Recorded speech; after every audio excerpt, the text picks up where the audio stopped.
right, everybody, welcome back to another stream. We're going to be playing some Mega Man X, but not the Mega Man X you know and love, or at least not yet. We're going to play the MS-DOS version of the game. This was released in 1995 and ported by Rosner Labs, which is the guys that did the original Mega Man 1 and 3 DOS versions. Which those were, to be fair, were brand new games, but Mega Man X here was a 1995 conversion to PC. Unfortunately, it does not run anywhere near as well as the Super Nintendo version, so it is fairly choppy. It is playable. We're gonna get through the whole game, go through the whole thing. But yeah, it's not a faithful one-to-one conversion in that everything is just flawless. There are, you know, some enemy types that are just completely missing. Some enemies don't even blink anymore like they used to in the Super Nintendo version. Your jump arc is very different and kind of clunky compared to the Super Nintendo one. The wall jumping is also kind of messy. it's definitely not as fluid as the original game on Super Nintendo. So it's an interesting conversion. I actually had this one as a kid, and you know, I enjoyed it. It was a budget game. I think it cost me like $10 back then. And it came with a 6-button controller. And actually, you know what? Hold on a second.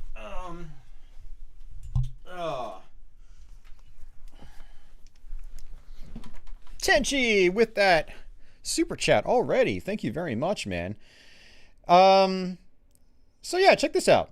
Hello. I am a real human being. I am not a robot. This is actually the controller that came with it. It's the Capcom PC Fighter 6.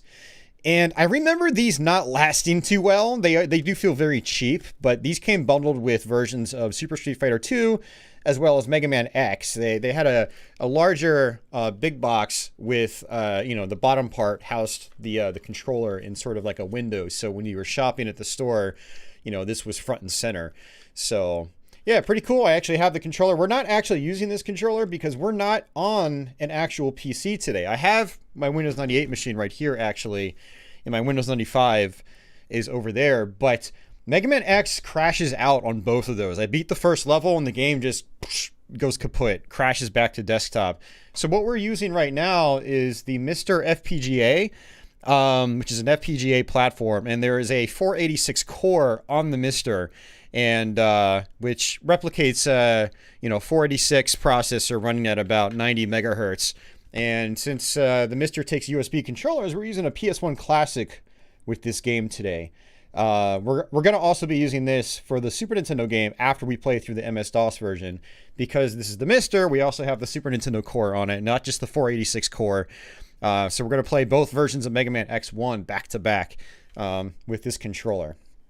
So let's go ahead and switch back to the DOS screen here. So yeah, I figured, you know what? I've got the PC Fighter 6. It's actually kind of rattling. There's something loose inside of it. Since I've got the PC Fighter 6 here, I was like, you know, I might as well show it off since it came with some versions of Mega Man X. As far as I'm aware, not all versions of Super Street Fighter 2 and Mega Man X came with this controller, but a lot of them did.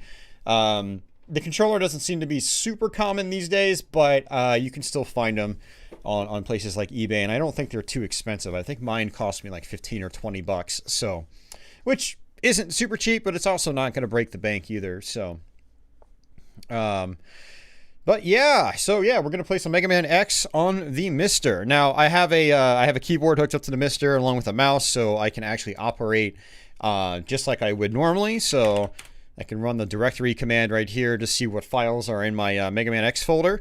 And just for anyone curious, there is, you know, you can run a sound setup. Unfortunately, the MiSTer only replicates the Sound Blaster 16 and AdLib.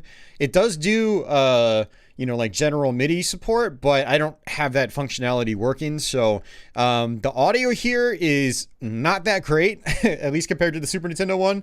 And so for those of you guys that are real familiar with it on Super Nintendo, it's gonna be kind of jarring. And that's one reason why I wanted to do this playthrough, is that I knew it was going to be very different from you know, the Super Nintendo one, and I knew it would be fun to show off.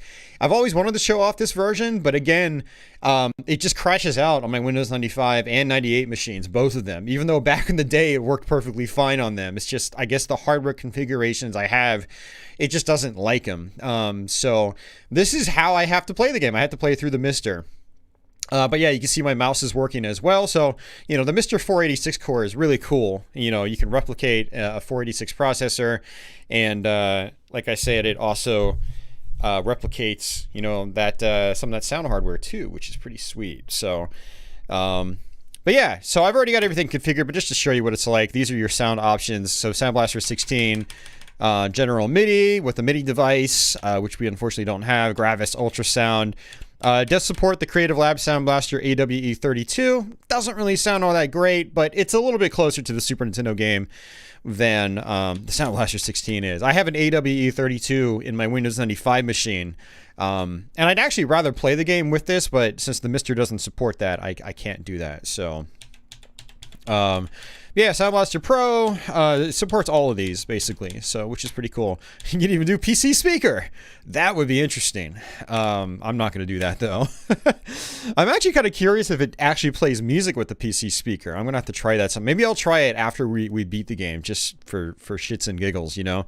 Then you can configure your sound effect driver. So we're using the Sound Blaster 16.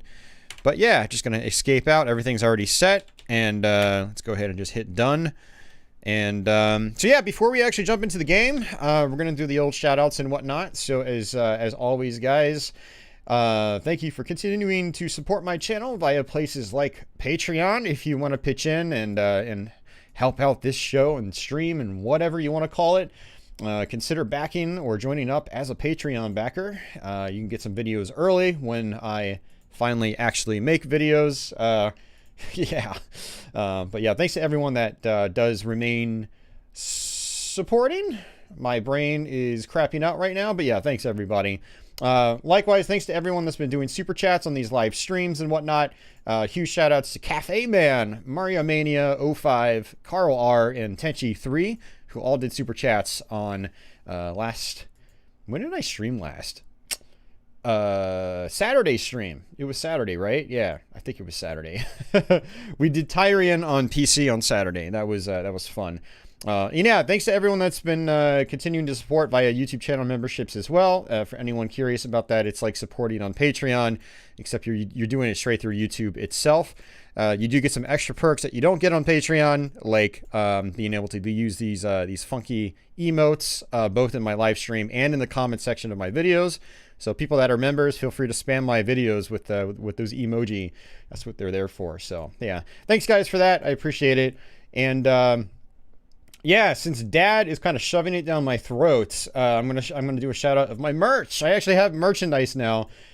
These went live a couple of weeks ago. I've got some really fun things here, like a gameplay and talk shirt with my gameplay grid, as well as some stickers, some face masks, since we're technically still in a pandemic right now. And a mug featuring my cat, designed by actually Kevin, retroactive there in chat. Oh, come on. No, go away. Go away. Thank you. But yeah. So yeah. There you go, Dad. Are you happy? Kevin says, yeah, buy that stuff. I actually wore my Patchy Bros shirt yesterday, Kevin. It's actually pretty comfy. So, but all right, let's go ahead and jump into Mega Man X. So to get into it, it's an executable that goes by mmxrun.exe. And then with that, we'll actually just jump right into the game. So, oh man, the merch looks good. Yeah, thanks, Game Eagle. And Dad goes, yay, plugs. Quake 3 Arena, nice. Oh man, let's scroll up chat here just a little bit. Hey, John Smith, what's going on? Have I heard of Mega Man X Dive? Never heard of it. And, hey, Michael.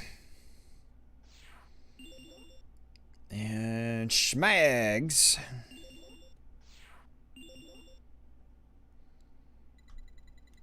And I think that's it. Hamilton 76, welcome back.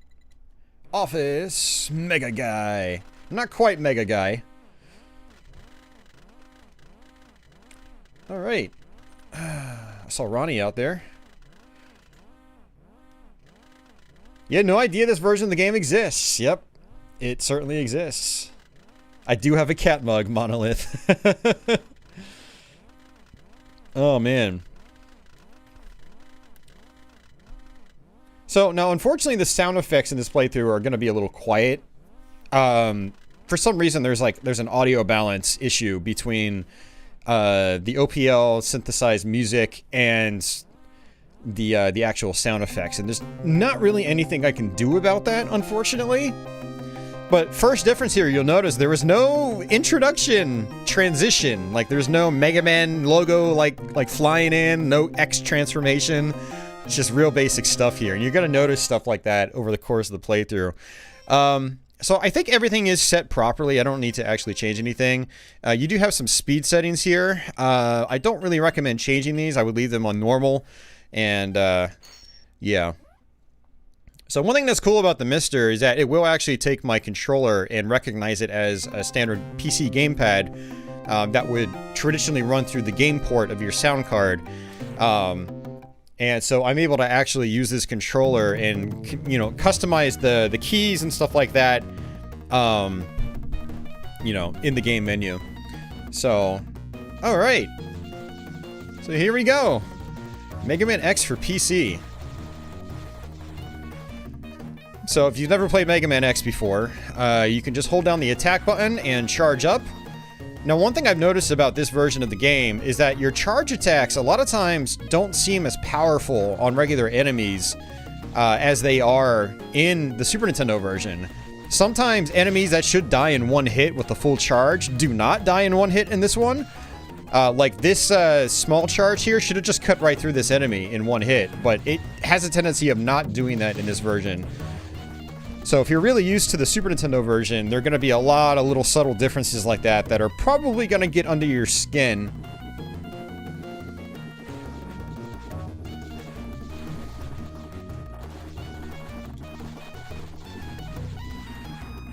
Yeah, there we go. Wall jumping is also a big problem in this one. I mean, it's workable, it's functional, but it doesn't function the same way it does in the Super Nintendo one, so it's not nearly as smooth. When you want to do a wall jump, like a wall dash jump, I should say, you have to, like, it's really, really difficult to do it while you're, like, charging up your shot. You have to press in the opposite direction, and press the jump button and dash button at pretty much the same time. It's really... Yeah, the Super Nintendo one, there's a lot of room for error. Like, you don't have to be ridiculously precise with your wall jumps in that game. But in this one, it's like, you've got to do it perfectly, otherwise you'll just fall down the wall instead of actually doing a dash jump off of it. It can be real aggravating. But once you get the hang of it, it's not too bad. You just have to really change your playstyle in this one. I found that I can't really, like, charge my attack and do, like, wall dashing at the same time. You know, it takes a long time to get used to, but once you get the hang of it, it's not too bad.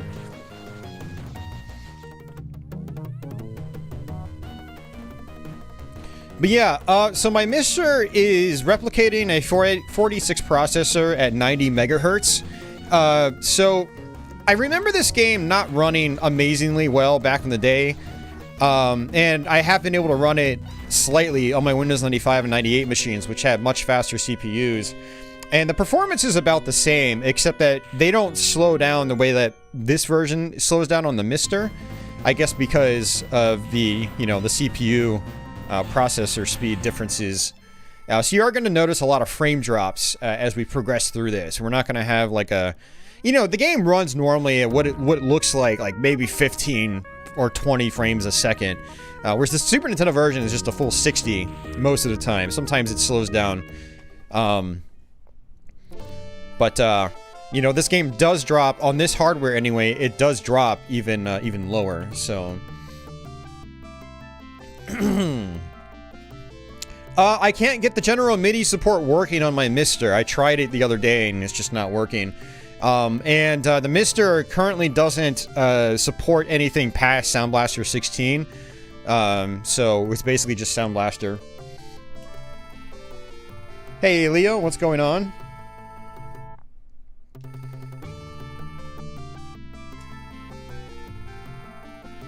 Will I be playing the SA1 hack later? I'm trying to debate on whether I'm going to do that or not. I might, because it's pretty sweet.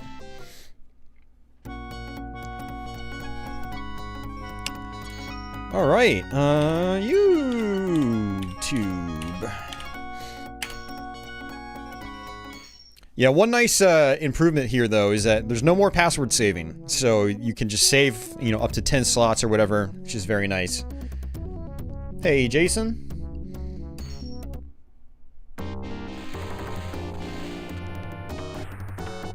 Yeah, I'd say I'm a good fan of the Mega Man X series. For the most part, yeah. 1 through 6. Anything past that, I haven't really messed around with too much.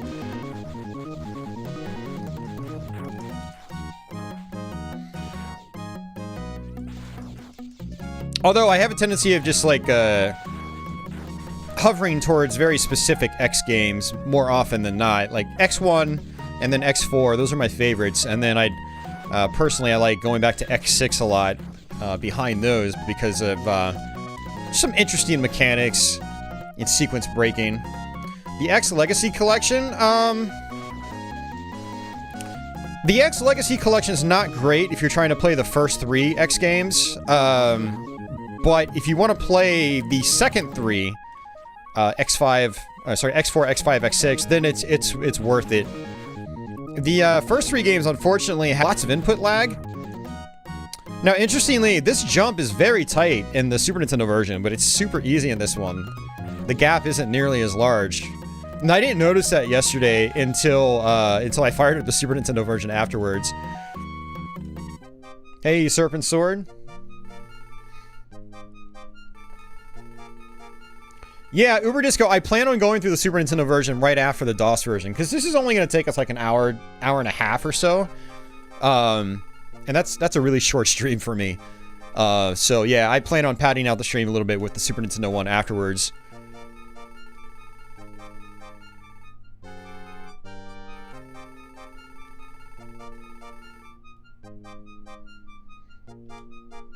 I mean, you also don't have to get that Stex, or you could always just, you know, load them up in a Super Nintendo emulator. You know, something to consider as well, if you really don't want to spend money on this stuff.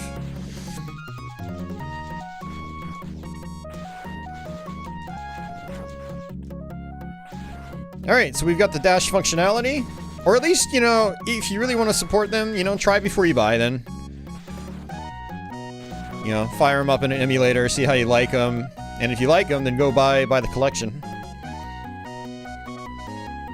Yeah, so for people really familiar with X, you'll probably notice that the jump arc is a little weird. It's a little clunky, like how you come off the ground basically. And you'll notice that there was no mech guy here, no mechs at all in this game. They're just completely missing now. So, for those of you guys not really familiar with this series, and it sounds like some of you aren't, which I'm kind of surprised about. I thought everybody had played this game. But there's a collectathon element in the game where you can improve your equipment and whatnot by revisiting levels and using certain abilities on certain things to get special items. So, like, one item is a heart tank, which extends your health bar permanently. And one of them is actually hidden in this object. You have to come back with your flame mammoth weapon. Basically, it's like a flamethrower. And you bust open that little igloo. And yeah, you'll get a heart tank there. So we're going to be revisiting a lot of these levels to get all the items. Now, as far as I'm aware, I did not get confirmation of this. I actually meant to get confirmation of this. But I forgot to before starting the stream. I don't think the Hadouken is in this version. I tried getting it the other day, and I couldn't make it appear. I had all the items, all my health was full, I even got there without taking damage, and I killed myself multiple times at the end, and it still did not appear. So I'm going to assume it's just not in here. Oh, another thing that's really weird in this game is Wind physics are completely busted. Do not dash jump when wind is happening. If you do, you just end up getting flung in like the opposite direction. It makes literally no sense. So again, I have to press in the opposite direction. Man, I can't even do my wall dash. This is crazy. By the way, Chill Penguin's actually really hard now. He's much harder than he is in the Super Nintendo one. And you'll notice that for a bunch of the bosses in the game. There we go, finally did it.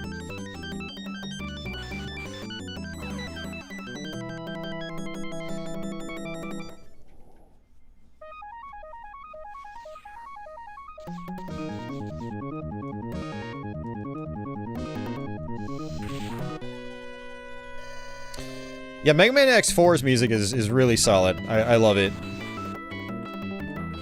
Oh man, it did it again. I just fell right off the wall, man.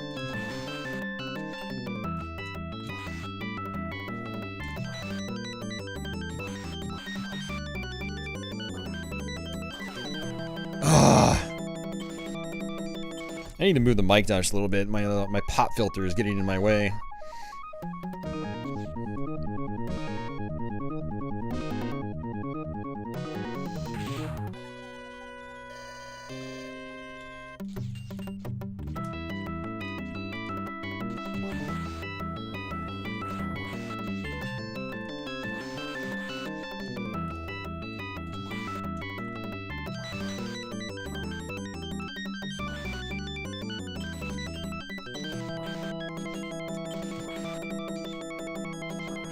Dude, why do you just keep jumping at me like that? Come on.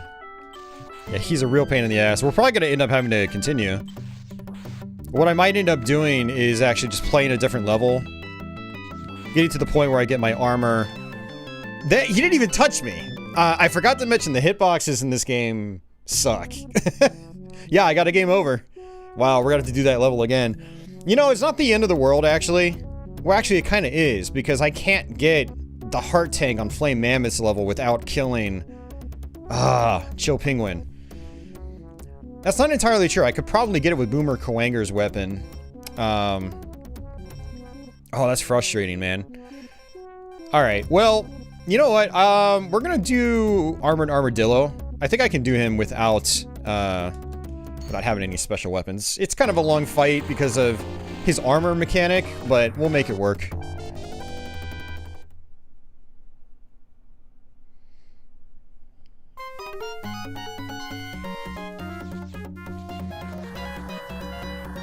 Alright, so unfortunately, I don't think I have a, I don't think I have an energy tank. Nope, I don't. So, or sub-tank. They call them sub-tanks in this game. Now, the bubble bats, or whatever they call them in the old classic Mega Man games, he's still here in this one. This guy right here. So we're gonna actually grind out on him, because what he does is, has a high chance of giving you extra lives. See? There's another one. We got 2 extra lives. Let's grind out for a couple extra lives. Why not, right? He didn't give me one.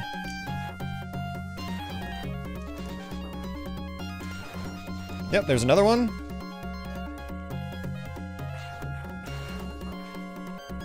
I didn't get hit by that either. Yeah, the collision detection is not one of my favorite things in this version of the game. Oh, there's another one. Alright, I think that's good. We should have 5 lives right now.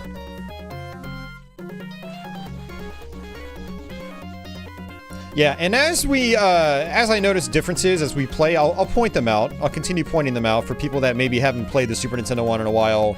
Or maybe you're really familiar with the Super Nintendo one. Alright, so for this part right here, I'm going to try to trigger this guy and then jump up. Because there's actually a sub-tank right behind him. There we go.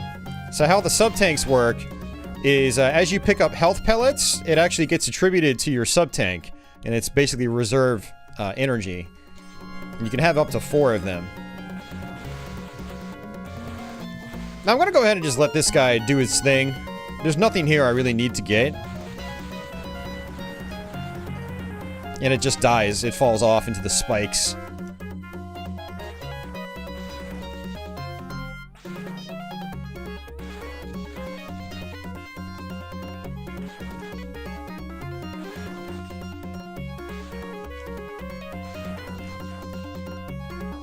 Oh.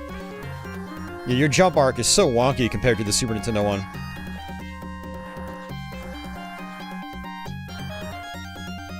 And there we go.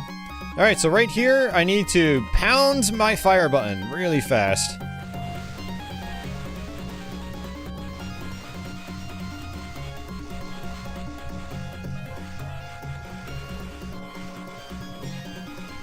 Nice. Right in the nick of time, because there's a heart tank right there. Whew. That part always wrecks my hand, even in the Super Nintendo one.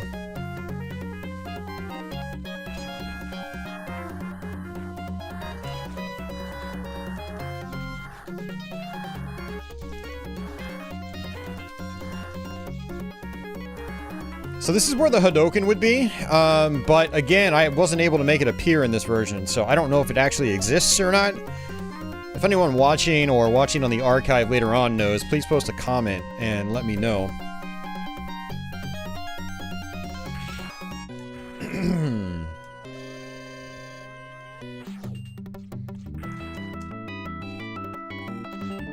So this guy has this strong armor. And you need to use Spark Mandrel's weapon on him if you want to break it apart. Oh, jeez. I do feel like these bosses are more aggressive in this version. To the point where, like, they're much more difficult overall, I'd say.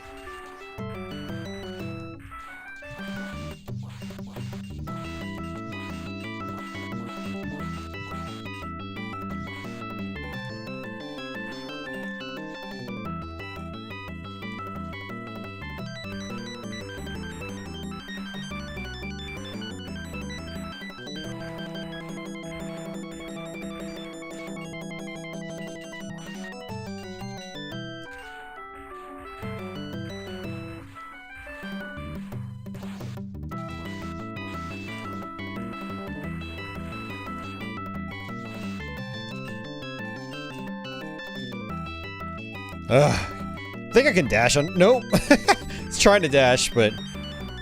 I might be able to.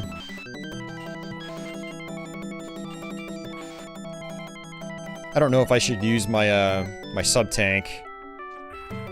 I had a feeling he was gonna do that.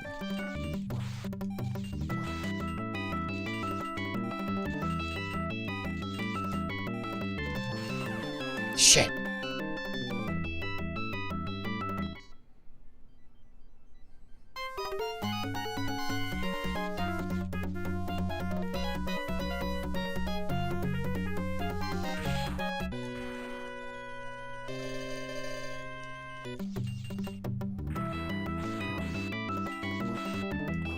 Ugh. Yeah, unfortunately, my charge doesn't really work too well on him because of how, you know, he's armored.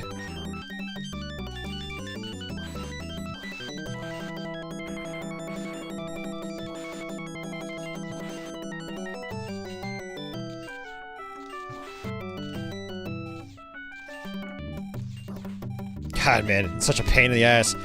On the Super Nintendo version, his shots aren't so close together, so there's a lot more room to dodge. So again, just like another example of how these boss fights can be more difficult in this version. Then you combine the wonkier jump arc and the less responsive controls and movement. It can be pretty problematic. Like, when I played a little bit of the Super Nintendo version last night, it was like a godsend, man, after playing through this version. I mean, I still have a soft spot for this one because I did play it back in the day. There's some nostalgia attached to it. And it is playable. It's just, it doesn't play nearly as well as the Super Nintendo one.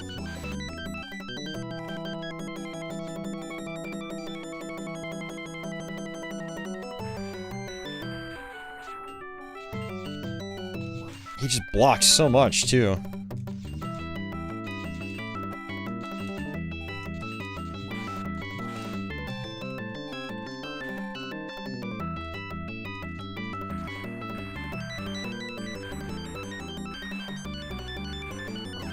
Oh, that didn't even touch me! Come on! Oh, this hit detection is killing me. Literally.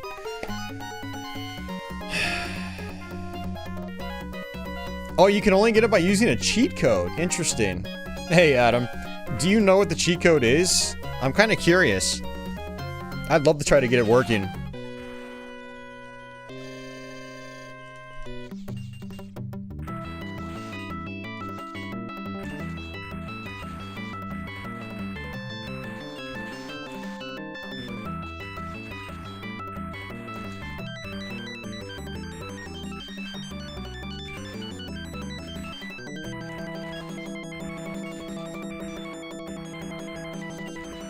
Okay, any day now, man. Any freaking day. Thank you. No, stop it! Holy shit, he's being so aggressive right now. I still have 4 lives, actually. Alright, go ahead and just kill me. I'm not gonna bother doing the whole fight just to die instantly.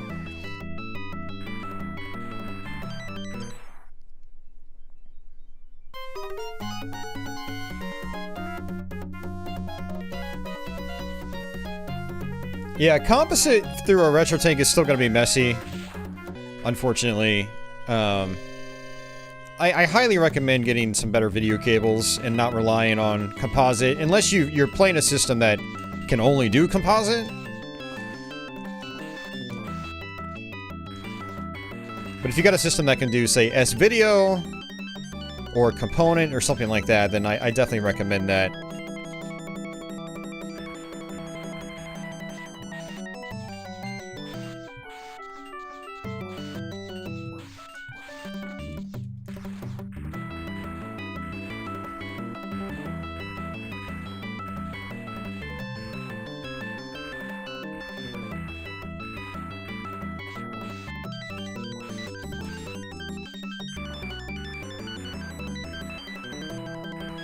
Alright, if I can get his health low enough, I've got a little bit of backup energy.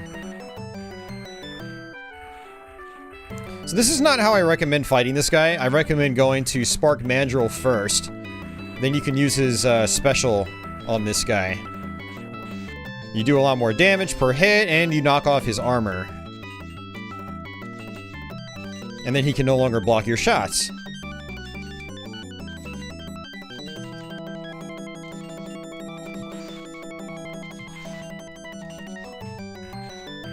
Wow, that shouldn't have hit me either.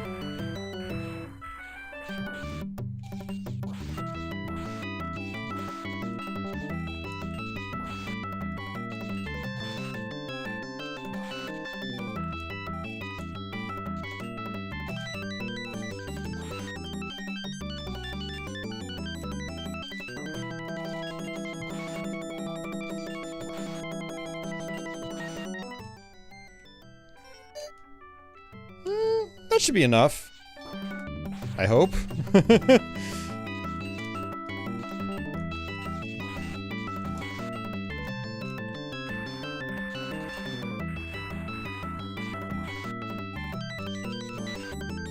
Yeah, and it seems like if you taper your shots, he's less likely to block. Whoa, that was garbage. I hate how he does that.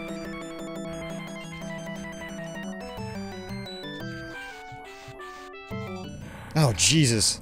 That was so close.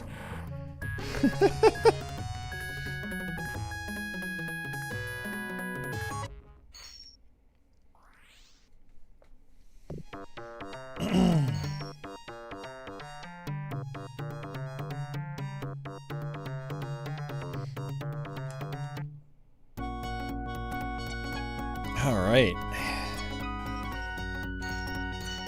Whew. Finally got past it. Alright, what do I want to do next?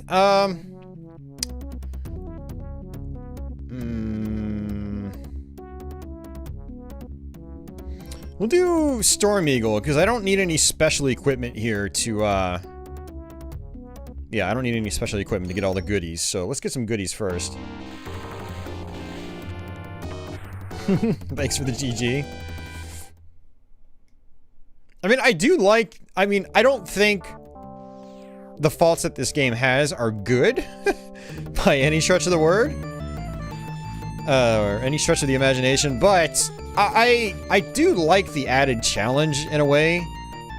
It does mix things up. Like, I probably would have beat that boss on my first try on the Super Nintendo 1, you know, because it doesn't really give me trouble. Alright, so we're gonna jump all the way over here for our heart tanks. We just got a health bar increase. Okay, I clipped through that for some reason.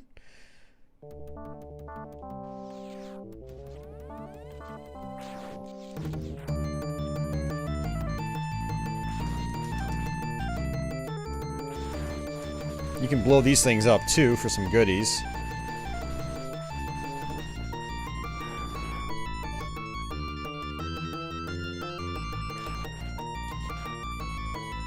Am I ready for Ghosts and Goblins Resurrection? Not really.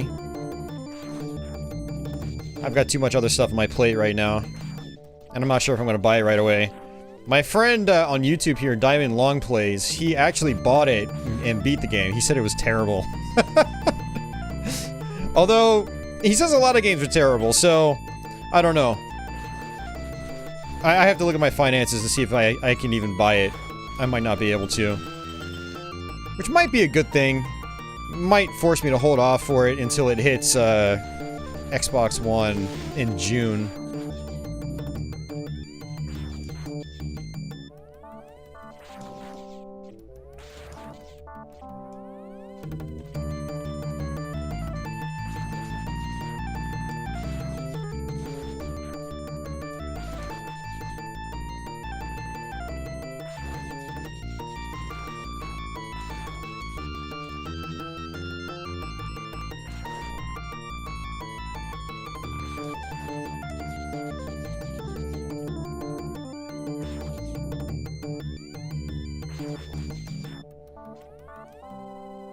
Alright, so there's actually an extra life in here. I'm gonna try to do it this way.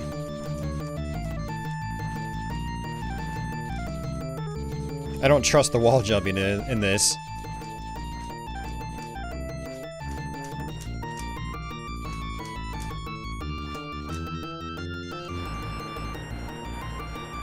Extra life.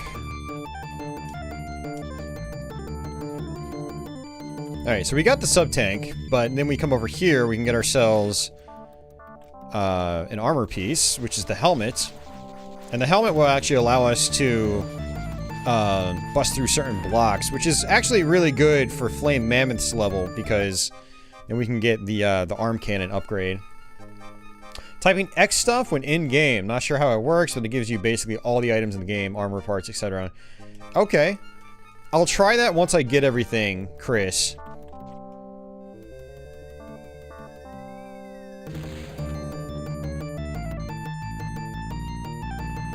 Yeah, I mean, I don't know why that's special, Yu-Gi-Oh! I mean, I've beaten Ghouls and Ghosts many times without cussing. Whoop-de-doo, I guess? Congrats on his part? I don't even know who the guy is.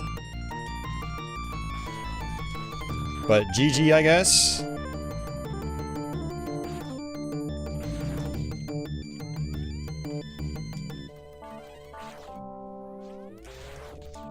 Man, look at that chop! Ugh! And I noticed that the performance is just all over the place, and that could very well be the 486 MiSTer core? I don't know. Because again, like I said, I tried running this on my Windows 95 and 98 machines. The 95 machine has a Pentium 200 MHz processor. The 98 machine has a 2 GHz Athlon XP processor.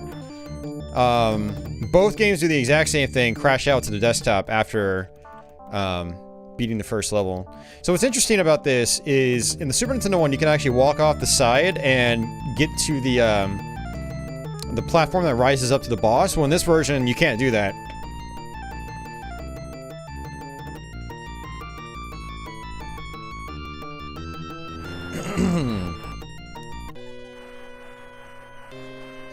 X9? Yeah, I don't know, Scruff. And I haven't seen anything about, well, anything news-related past Mega Man 11, unfortunately. I thought they would make a sequel to that, but I don't know if the game did well enough. Because it became a budget title pretty quickly, and you can still get it at places like Walmart. Brand new for like 20 bucks.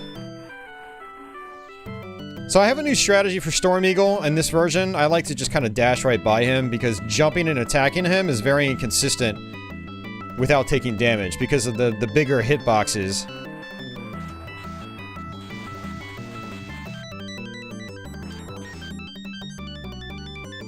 Also, do not jump when he does his wind attacks. Because, again, the game sort of processes it weird, and you'll just end up flying in all sorts of weird-ass directions. What am I gonna do? A new Neo Geo Arcade Archive stream for the Switch? I have no idea. No idea.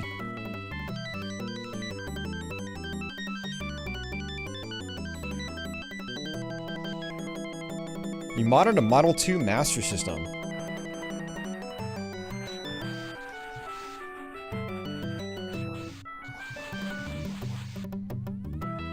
Yeah, Model 2 Master System was RF only. At least here in the States. And that was a real bummer. Okay, let's go ahead and use... Oh, geez, I don't even have any sub-tank energy? Are you serious?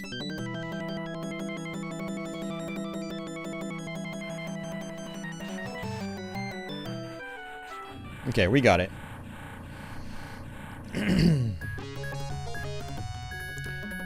I've got definitely more nostalgia for the Model 1 Master System, but the Model 2 is definitely nicer for, like, entertainment center scenarios. The first Master System is a pretty wide console.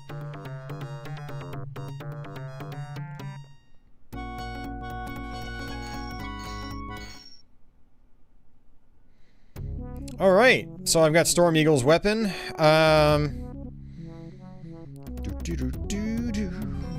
Let's go ahead and do this guy.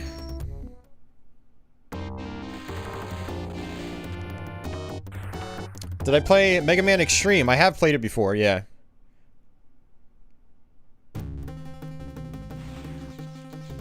It's the best game on the SNES. I mean, I don't think that's a hot take. I definitely think it's up there, depending on your tastes. I mean, it is an action game. Not everybody loves these action games. But, yeah. The Super Nintendo one's a very, very good action game. It's very well polished. Oops.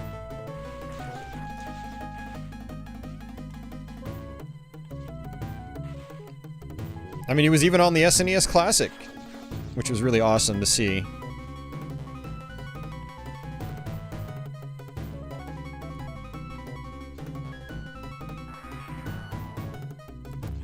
What just happened? Oh, no, no, no! I glitched out. I've never seen that happen. Oh.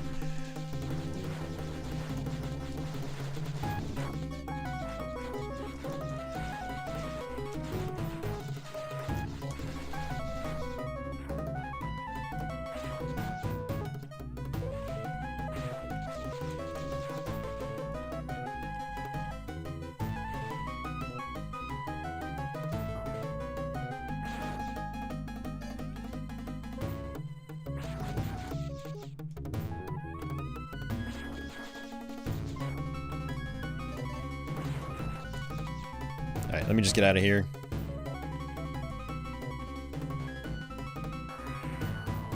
Okay, no more glitching.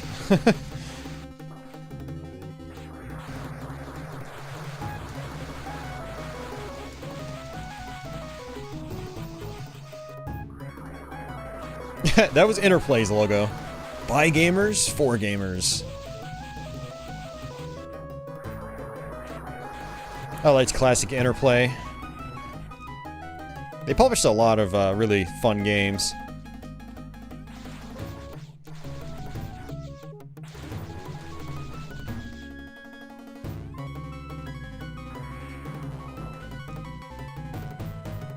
Alright, so this is kind of a tough one right here. I really need to watch out for, you know, how this thing pushes or sucks me.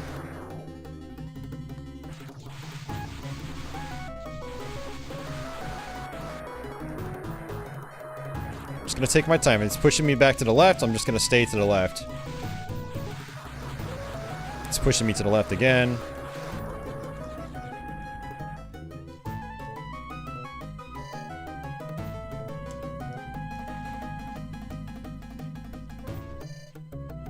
Oh boy, I'm glad your eyes and ears worked then. That's good to hear. I'd be a little worried if they didn't. Alright, so we're gonna go ahead and come on up here. destroy this, which will take us down below to our heart tank.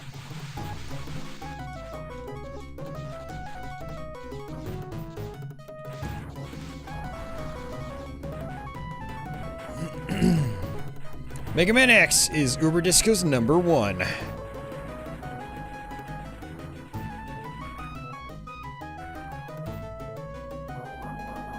Oops. Alright, so this is a mini-boss right here. You have to shoot him in the face or in the tail. Now you can kind of sit right behind his head and just button mash, but he has a tendency of turning around on a dime. So I don't want to take too much damage here because I don't have much health.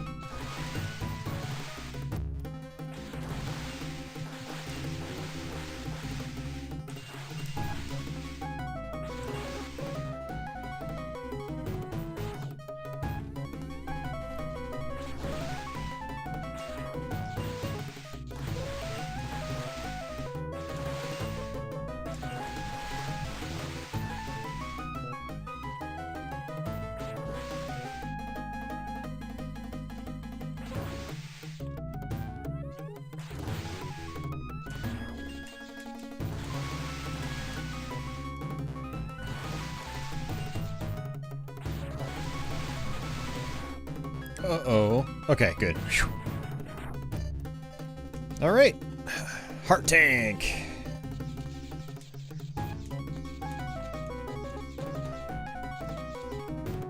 What do you mean your eyes and ears are working? I meant you were stating the obvious. I mean, it's pretty clear that this looks like a dumbed-down version. If anyone thought otherwise, I'd really be questioning their sanity.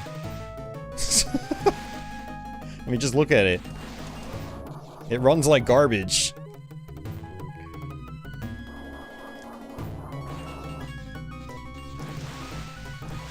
Let's see if I have any extra health. Not really. Hey, Vince! Yeah, it is really cool, Vince. What? I don't know, man. It is really cool, but the compatibility's not really there yet, like, as far as, like, different sound hardware and stuff like that. And you are still limited to, you know, a lower spec processor, so don't expect to really play Quake on it or anything like that, you know?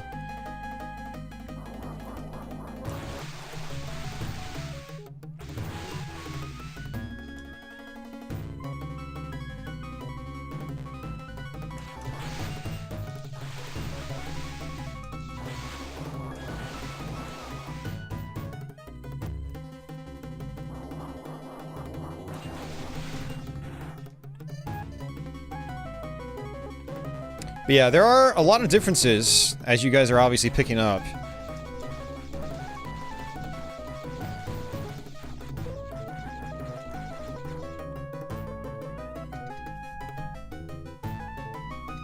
Yeah, unfortunately, this doesn't... The MiSTer doesn't support Sound Blaster AWE32. So, you know, the music could sound a lot better. But we're just stuck with, basically, traditional Sound Blaster and ad-lib support. Alright, so let's go ahead and use our Armored Armadillo, which is the weakness for this boss. I am going to be trying to use the weaknesses when it's, you know, pretty convenient to do so. Also, I verified the other day that you cannot cut this guy's arms off like you can in the Super Nintendo one. You can use Boomer Kuwanger's weapon to cut his arms off. Doesn't work here. We're probably going to end up dying. Oh, we didn't die. We got lucky. Can you play Doom on the MiSTer? You can, but it's not great. Yeah, Vince, I would see if the 486 core improves, or, I mean, if you really want a good DOS setup, I mean, DOSBox is really good. Like, if I run DOSBox on my Windows 7 machine, and I run it into my VGA CRT monitor, I don't even really notice a difference. You know, playing it on an actual CRT. I mean, it does play Doom competently. If you want a smoother frame rate, you do have to, you know, shrink the window size just a little bit. A couple ticks. You basically make it about the size of the 32X Doom window, and you'll be fine. So let's do Boomer Kawanger. Because I want to try something here.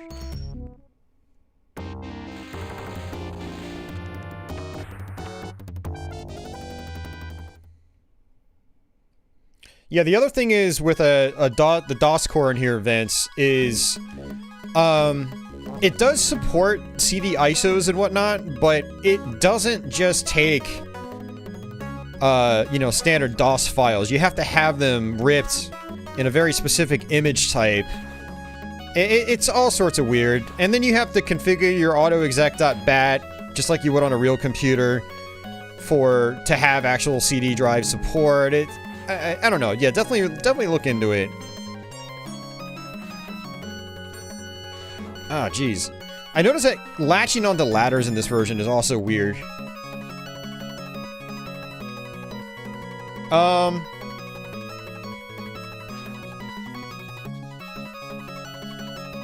Xcode might only work when you start up the game, not mid-game. Okay, well, we can experiment with that, Chris. It's not a big deal. We'll do it after I beat the game. And what was I playing on Twitch the other night over Disco? Oh, Doom, I assume? Yeah, I did play that on my real hardware just a little bit.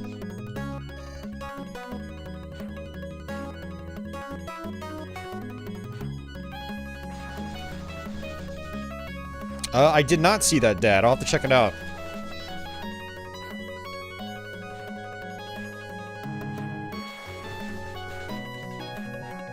Ah, screw it. I was gonna say just jump over him.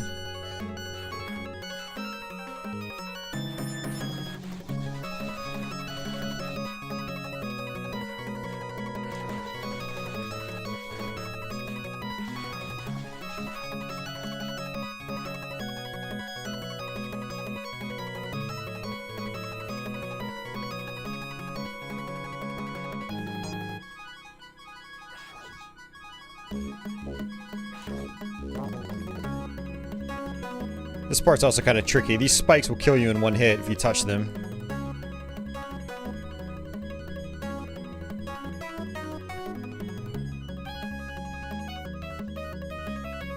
Micro Center, my favorite place to go.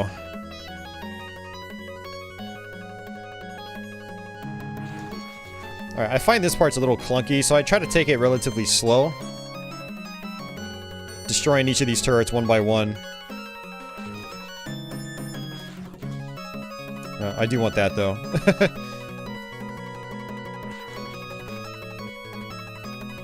Yeah, like I was holding up there, and he didn't register on the ladder.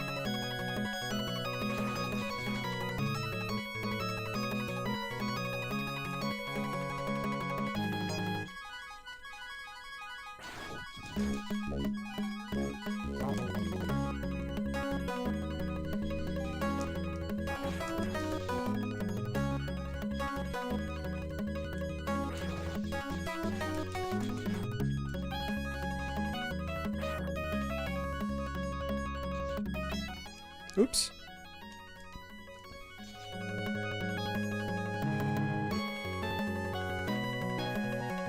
Oh no, I've seen that one, Ronnie. I think he's talking about a newer video that was just released. Yeah, the one with Bobby Prince, that's old. Unless it is that one and he's just confused. So, this I need to come back and use the Boomer Kawanger's weapon on it to grab it. There's the ice trick you can do on the Super Nintendo one, but that doesn't work in this one. I tried it because of how the physics work when you're in motion on an object like that. I wasn't able to jump really at all off the ice.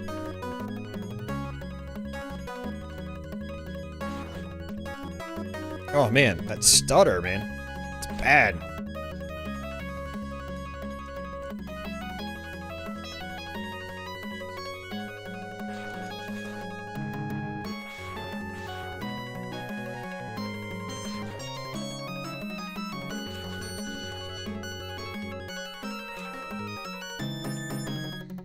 Yeah, Uber Disco. The graphics card market right now is so bad.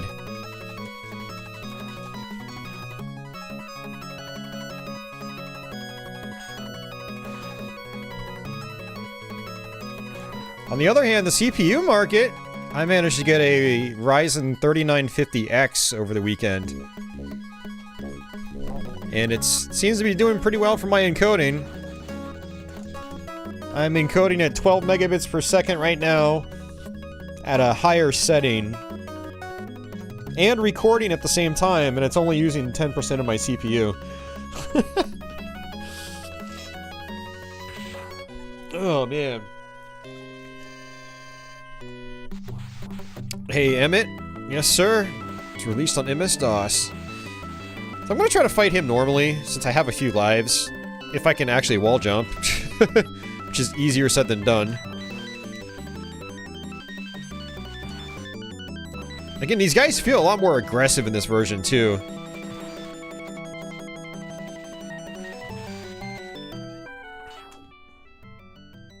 Oh, yeah, let's go ahead and just use this.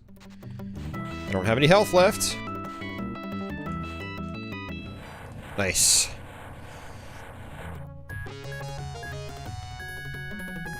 Well, that's not true, Sadar.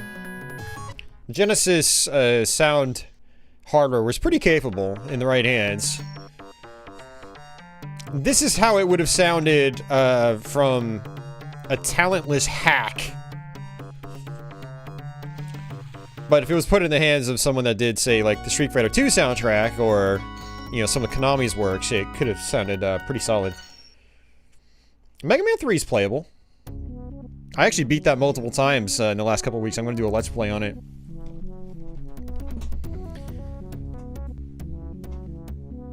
Oh, man.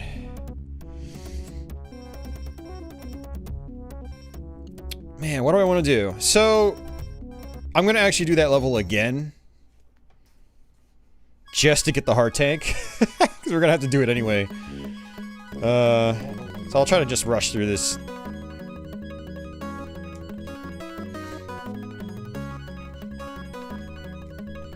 I wonder if I can do this. I can do this. It's just real janky.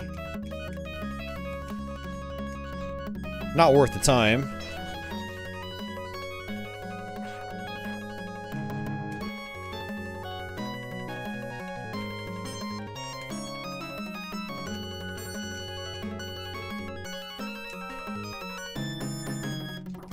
Ah.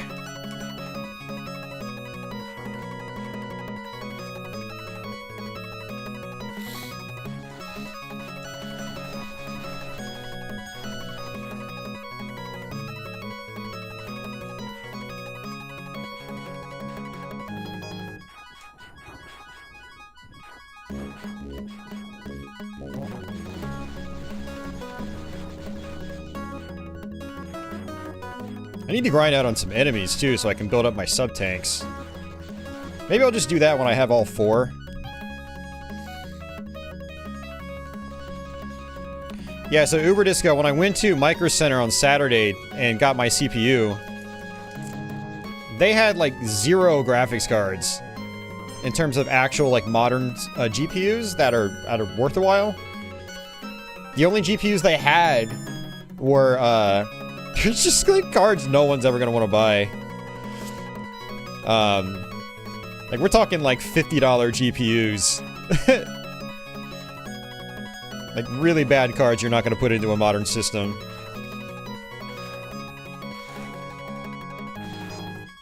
But they had plenty of CPUs, which was cool. Although, then again, on the Ryzen side of things, they didn't have any, they didn't have any 5000 series Ryzens. They had a bunch of 3000 series, though, and some Threadrippers. They had a bunch of Intel processors. It seemed like a decent range.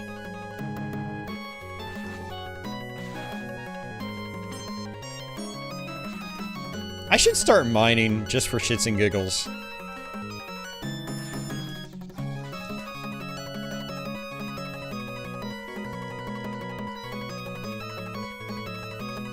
I just don't want my power bill to skyrocket. That's kind of one thing that's kept me from doing that. Well, maybe I should try it while the power bills are still relatively low. My power bills always drop during winter. Although since I've been working from home all this year, hasn't dropped as much as it usually does. Alright, so we're gonna go ahead and grab this. Alright, sweet. And now, oops. What's cool is we can hit escape here and exit.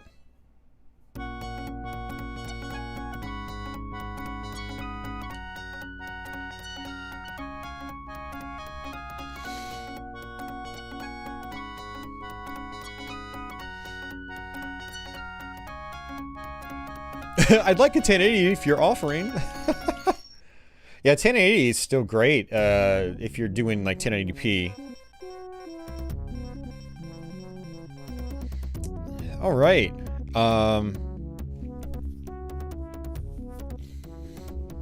So one thing I can do is I can actually get everything on this level too because we destroyed the octopus.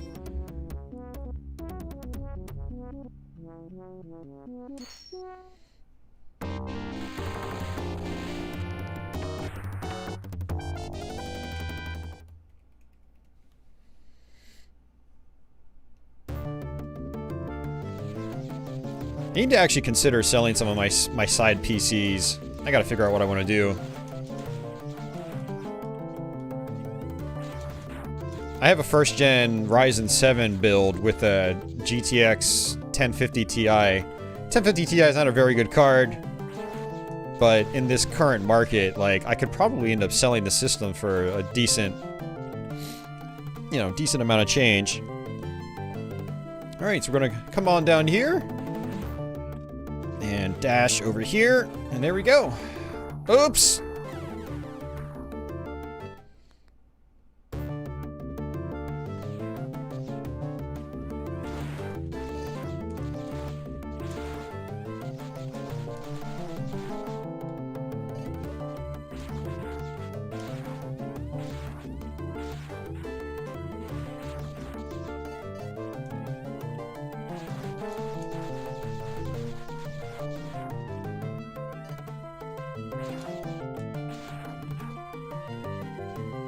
Alright, so this is where our next armored piece is.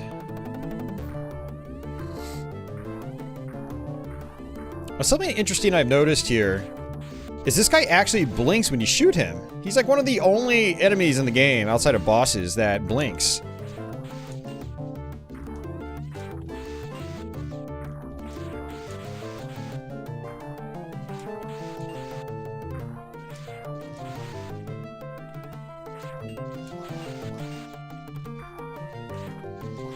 If I remember correctly, he doesn't actually blink in the Super Nintendo one.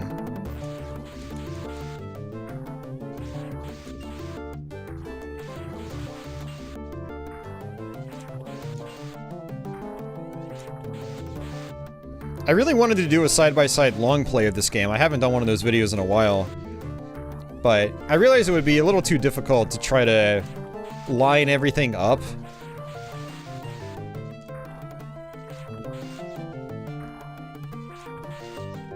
You know, side-by-side long plays are a lot easier to edit with games where, like, it's just a linear progression, level to level. And I have to take this game, this version, in a different order than the Super Nintendo one, because of, like, how difficult some bosses are, due to the jankiness of the game. Get over here! Yeah, I've always liked this boss. It's a nice diversion.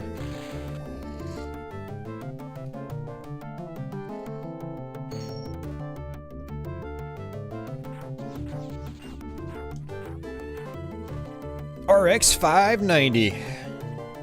That series of cards is good for what they are. They're really solid 1080p cards.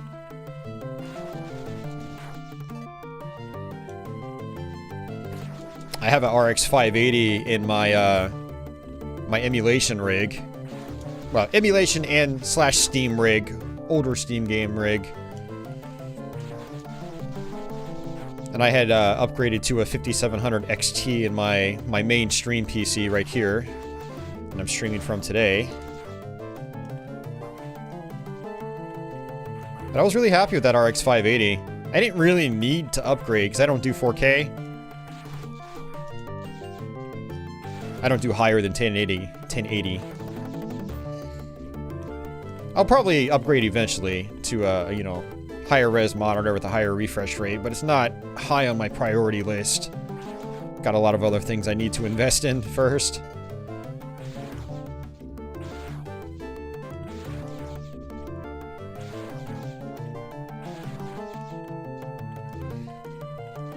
Come on, stop hitting your head. There we go. Yeah, again, no mechs, so in the Super Nintendo version, you could get a hold of a mech here. Not in this one. Oops.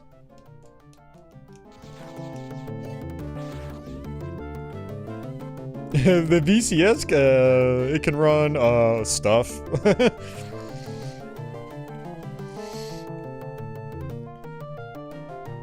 Yeah, the performance, Baron, of the 580, it's about the same as the 1060. Both cards do better or worse in certain scenarios than the other. Just depends on the game. But they're pretty much even. But yeah, the extra 2 gigs of RAM is definitely a big help with the 580. Because games are starting to use a lot more memory. I know Doom Eternal uses something like... It's like 5 or 6 gigs of VRAM. It's crazy. So having that extra overhead is definitely nice.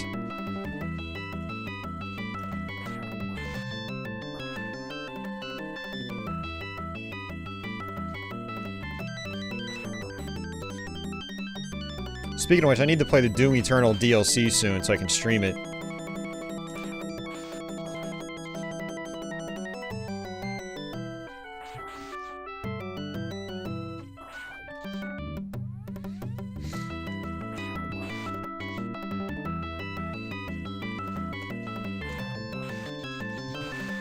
Oh, I didn't know they made a 480 8 gig. That's nice.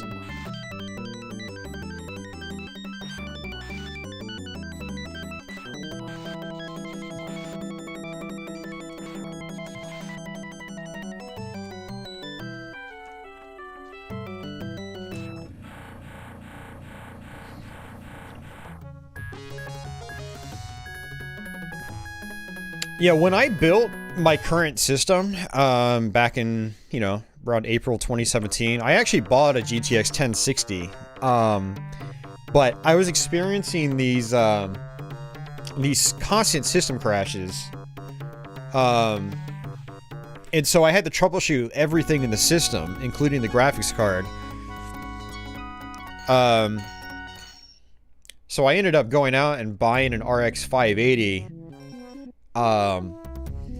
Because I was like, maybe it's the NVIDIA drivers, right? As part of my troubleshooting process. And, well, it ended up not being that. And since the RX 580 basically performed about the same as the 1060 and it had an extra 2 gigs of RAM, I was like, well, I might as well keep this in my system. And I took the 1060 and put it in a different computer. The computer I had actually upgraded from. And then I realized, you know what, this is kind of pointless. It's overkill for this old computer. Then I ended up just selling it.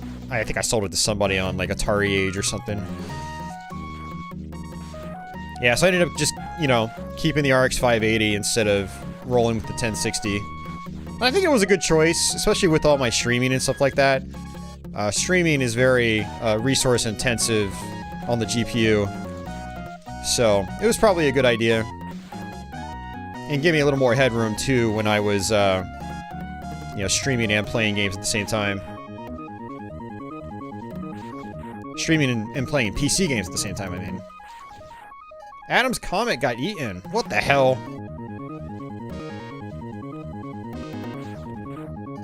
What was your comment? Yeah, if you had any naughty words in there, it will eat it. I do have a filtered word list in effect.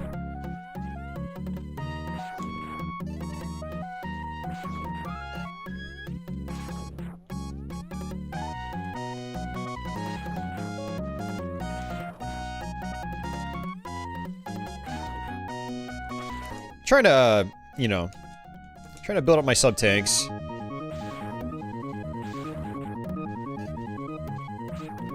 We're just gonna brute force our way through Penguin.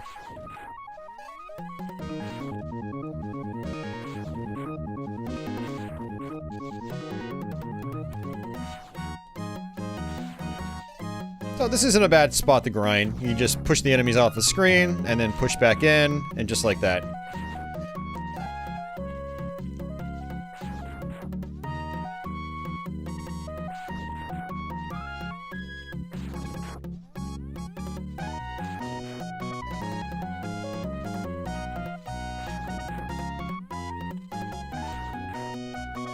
Extra life, I'll take that. Alright, I think that's it.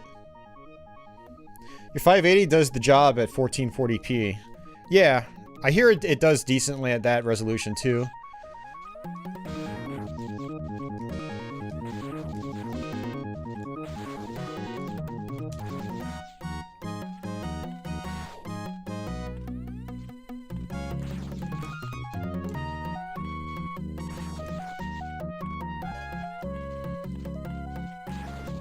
Now, one other interesting thing is that it always makes a pickup sound, regardless whether you've got a full sub-tank or not.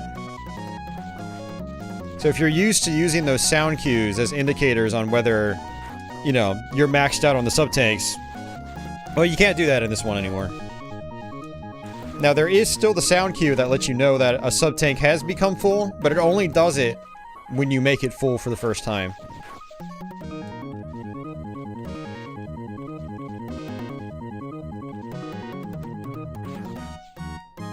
Oh my god, no! I just realized I messed up. I didn't want to come back here yet. We're gonna have to come back here again just to get the heart tank that's up here. Oh, that sucks. I totally forgot about that. I wasn't paying attention. Because we had to beat Flame Mammoth to get that.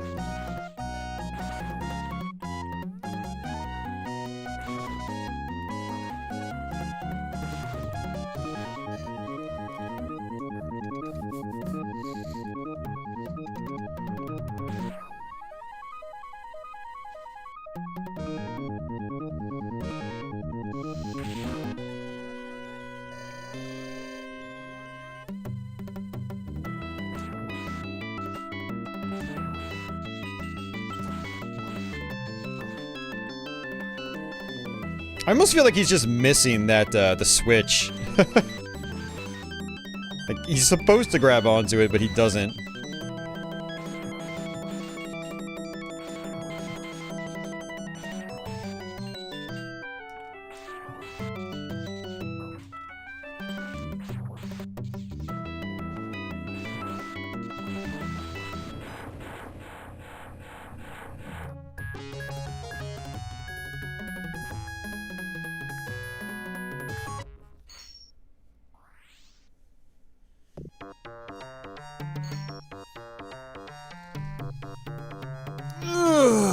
Man. Yeah, it doesn't give you a demonstrate. Oh, no, it does. Okay. Whoa, that was fast.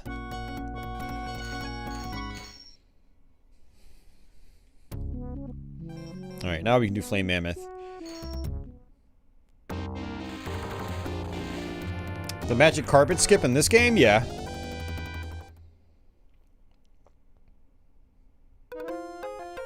That's pretty crazy. Ooh, look at that chop. I eat frame rate chop for breakfast.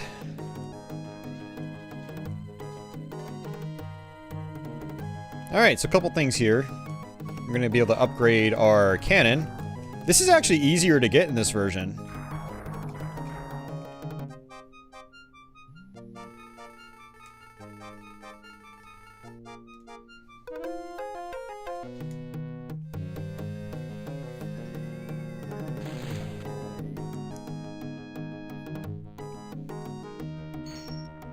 Alright, so now we can charge up to level 3.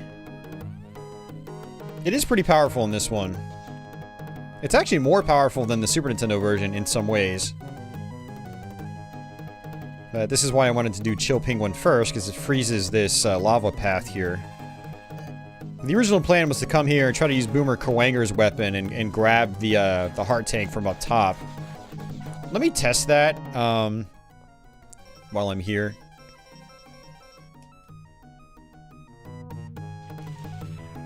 Actually, I don't think it would have worked.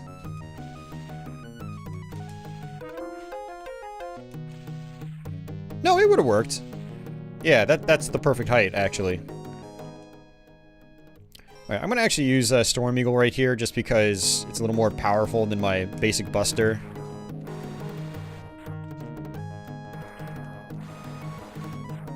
Hey, Jeff.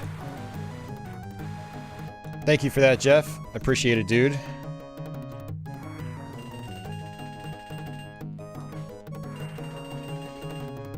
Alright. Another sub-tank. And our last sub-tank is going to be on Spark Mandrill's level. Come on. Thank you.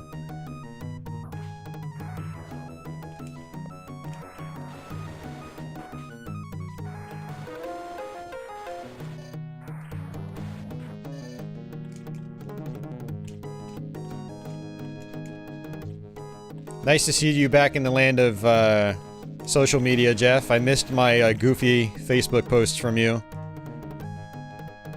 You're actually one of the only people I actually follow on Facebook, like, and actually care about what they post. So you're welcome.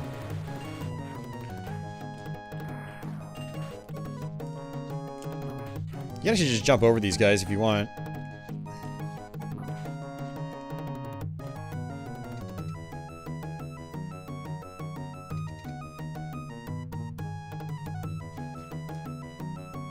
Are you serious, Super Disco? Were you not watching the live stream?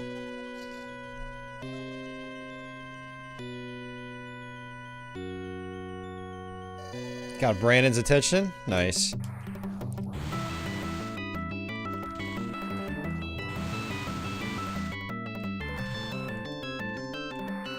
So with the level 3 charge, you can actually charge up your special weapons now. Just like that.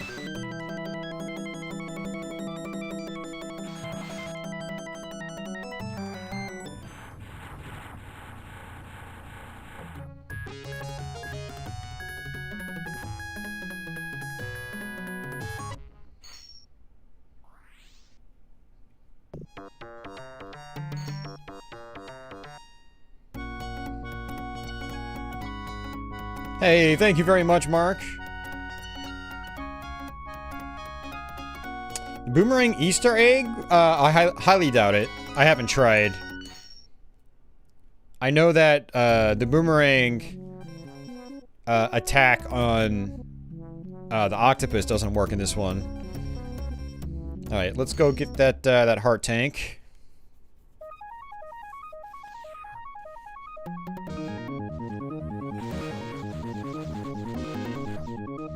Alright, let's go ahead and use a different weapon.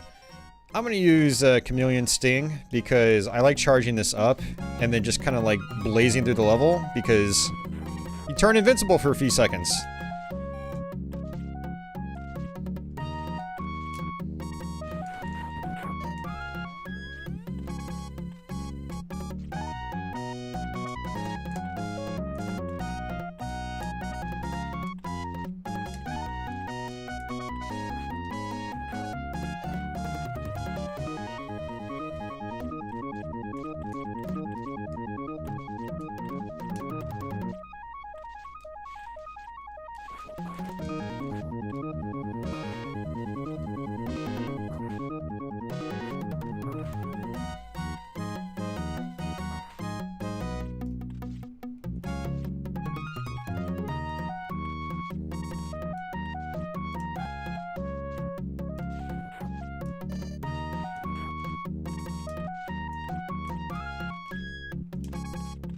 Hey, Crestline.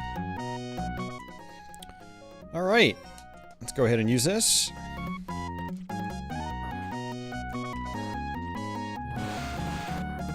There's our heart tank. Alright, that's it for this level. Almost got all the items. Hey, Andy.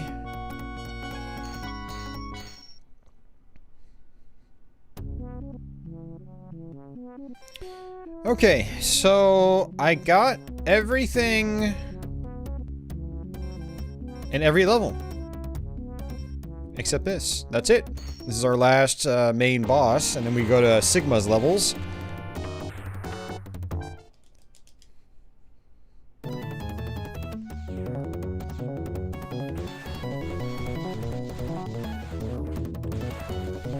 Yeah, like I was responding to you, Uber Disco. I guess you didn't hear anything I said. That's crazy.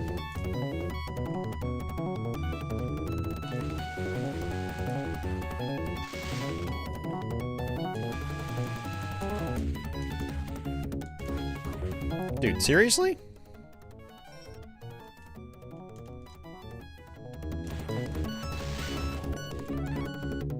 There we go.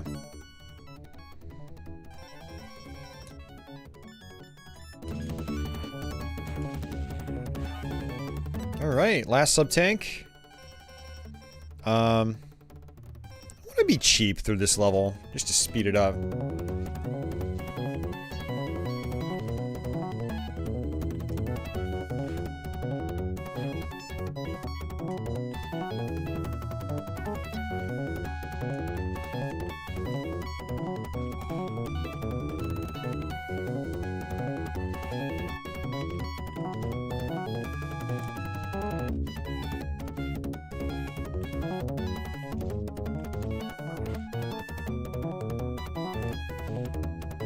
Alright, so this boss is also a little bit different. I wonder if I can use Storm Eagle on him, or maybe a homing shot.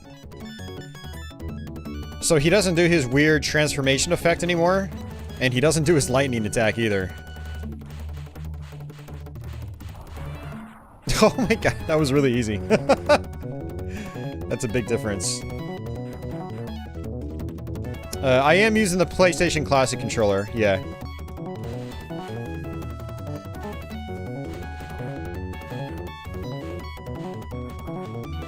Yeah, it's my preferred controller when I play on the MiSTer.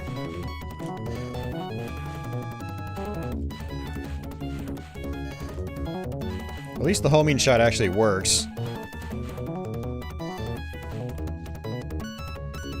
Alright, so a couple different ways you can do this. I'm going to try to do the jump trick, which is kind of hard to do in this version because of the wonky jump arc. There we go, we got it.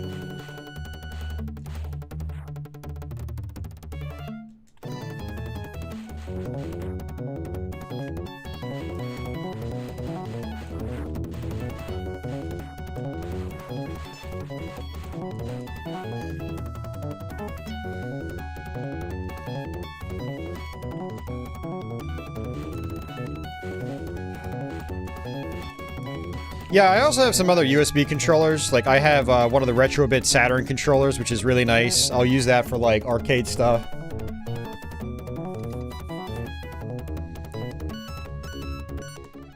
Alright, so we are going to use the weakness here, which is Chill Penguin.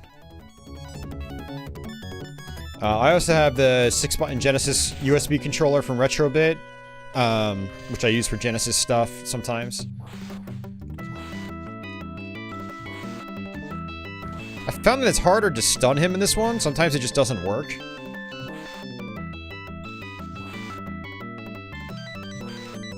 Yeah, no, the physics are not very good in this one, Uber Disco, and also the hitboxes are much larger. So you end up getting hit by stuff that you wouldn't get hit by in the Super Nintendo one. Yeah, it's clunky. I mean, it's definitely playable. Like I said, I still have a soft spot for it. If you had to play this back in the 90s, it wouldn't have been the worst thing. But, I mean, there's not much reason to go back and play it if you got the Super Nintendo one. There really isn't. Basically, you play this game because you're someone like me that wants to kind of, like, relive the experience of it again and see how it holds up, see the differences from the Super Nintendo one, and then, you know, so on and so forth. So we got everything. So now we can actually go to Sigma's levels.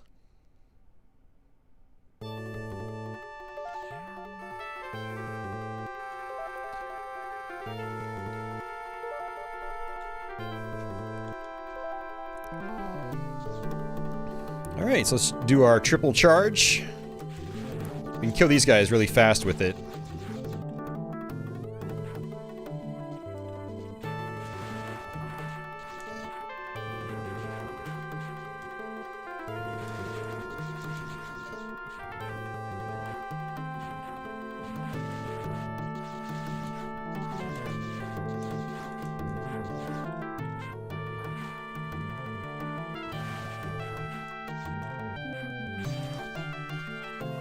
Extra life.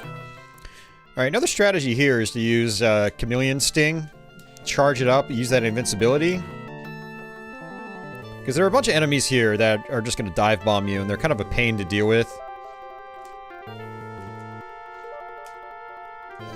Kind of like that. Alright, we have to charge it back up again. This invincibility doesn't last that long, unfortunately. But it's enough to get you past some difficult sections. I mean, another thing I can do is charge it up here and just kind of like blitz through everything. Whee!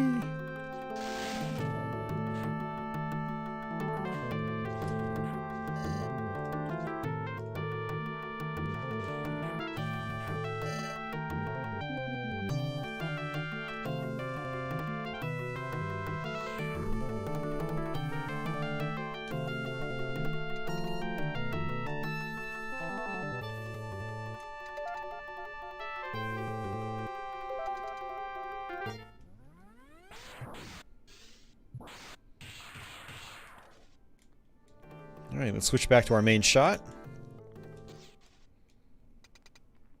little bit of a story sequence here. So this is Vile. He was our first boss. And something I didn't explain on him the first time is that you're pretty much forced to take damage and then get shot by his little projectile. It stuns you, and then it triggers the exposition. So I just sit here.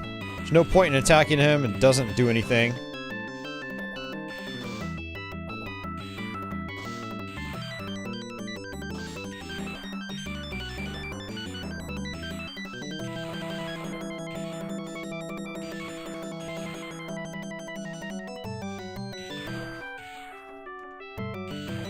Come on, shoot me. What the hell are you doing, man? You don't know what MS-DOS is? I mean, it's just an operating system. It's a command line operating system for old IBM PC compatibles. And the storage medium, I mean, anywhere from big floppy disks to small floppy disks to CD-ROMs. Mega Man X was 1995, so it came on a CD-ROM. But we're playing this via the MiSTer. The MiSTer is an FPGA platform that replicates old hardware. And so we're not actually running this on a classic computer. We're running this through the MiSTer, which replicates an old computer with MS-DOS.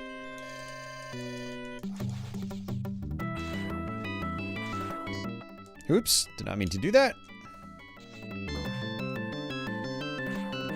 We are, Jeff. That's kind of a motivator for me, honestly.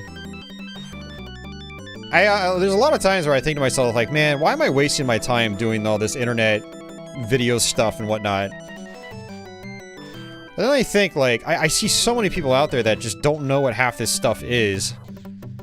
And it's like, you know, we gotta put that knowledge out there, man, because we're not gonna be around forever.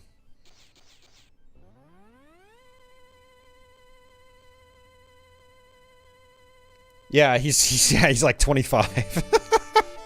There's several people that watch me that are like that. They're like 25 getting into this stuff for the first time. It's like, what?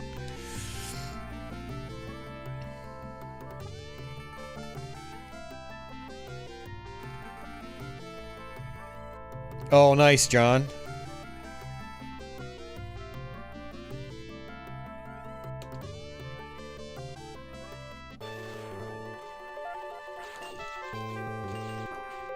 Alright, so I'm gonna actually go kind of cheap again here.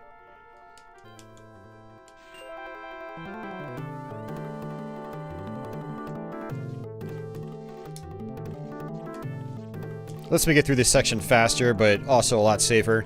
This vertical hallway is also really tough to deal with, so this is a perfect time to use the invincibility. Just like this.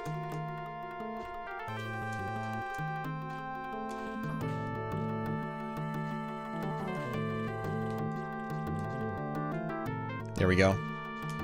Alright, so like the original classic Mega Man games, you have to fight your bosses all over again. But Mega Man X does it a little bit differently, and it actually throws them into the levels themselves. I really love how it does that.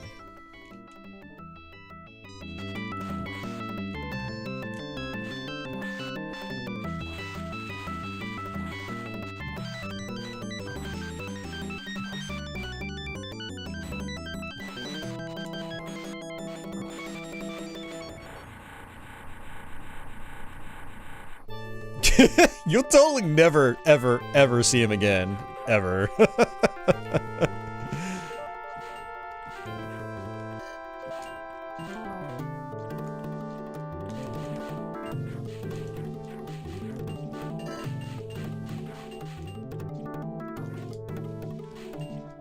Oops.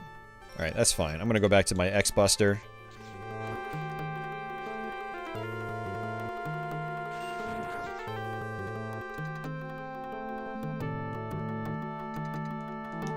Let's actually go back and use one of our sub-tanks. I'll just get a tiny boost.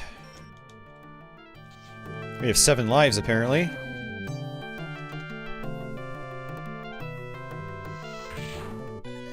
So one thing I like about this version is that your pink charge actually does a lot of damage on this guy compared to the Super Nintendo one. It can actually hit him multiple times in this version.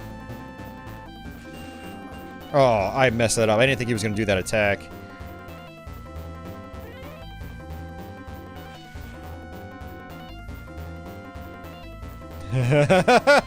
What am I fighting for?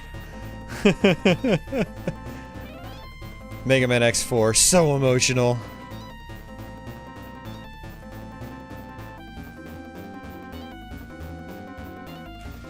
Oh, dude, I am mistiming this completely.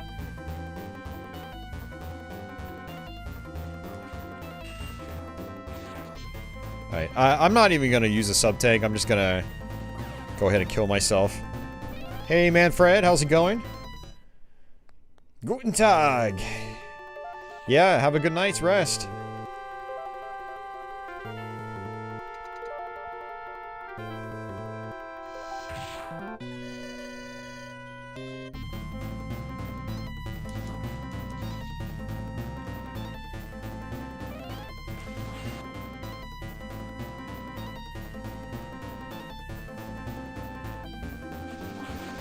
There we go, that was 2 hits.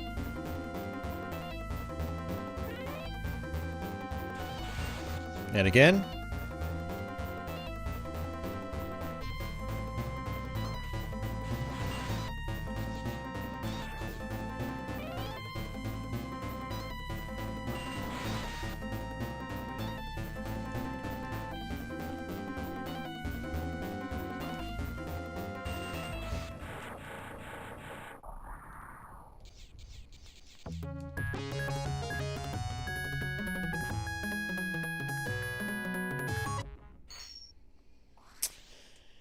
Speaking of Chris Hendricks, I need to get back to your Mega Man X8. I tried playing it like a year ago. Played it for about a half hour and I was like, maybe I'll come back to this later. I wasn't feeling it. I need to go back to it, try it again. I think actually what I was gonna do is try it on like the X Legacy collection. Because the Windows 98 version wasn't working that great for me. Although I could try it on my Windows XP machine now, it's more powerful.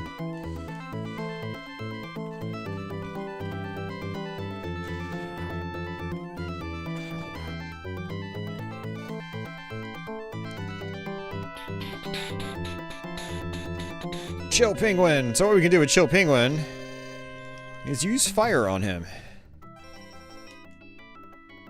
And get our revenge.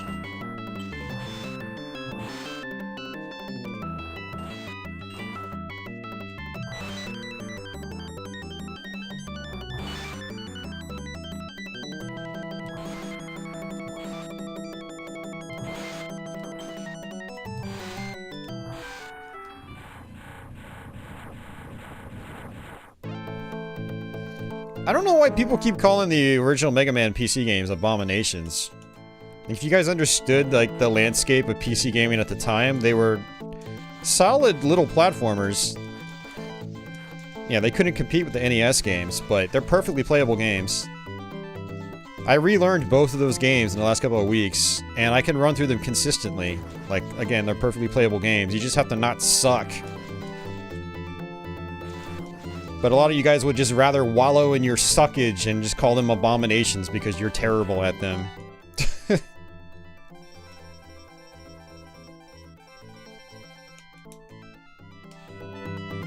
Yeah, and they were made by one guy.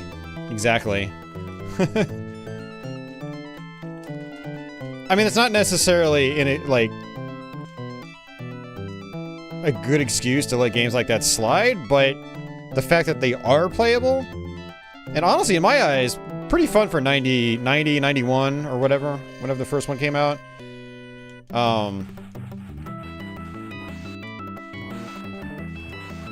Yeah, they're still fun games. I'm gonna let's play both of them. Show you guys how to actually play the games. You don't have to love the games, but being like, they're abominations, it's like, come on, get off your high horse.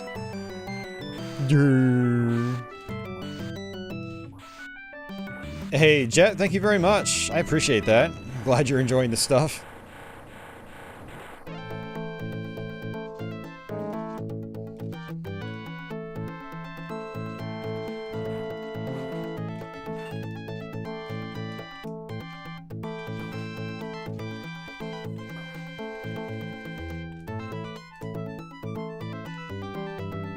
So the question is, Chris, was it worth it?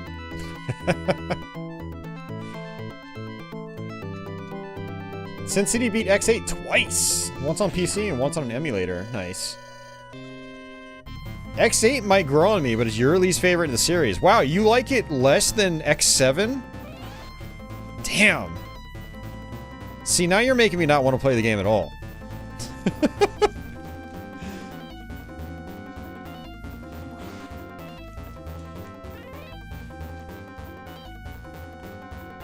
Oh, X4 on PC is awesome. Yeah, honestly, I think that's probably the best way to play it. It's got the fastest load times and just super sharp visuals.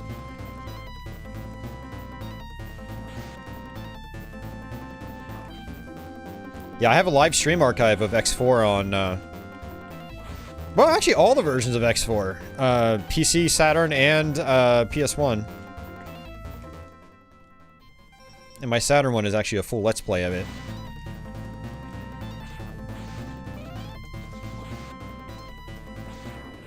Alright, nice.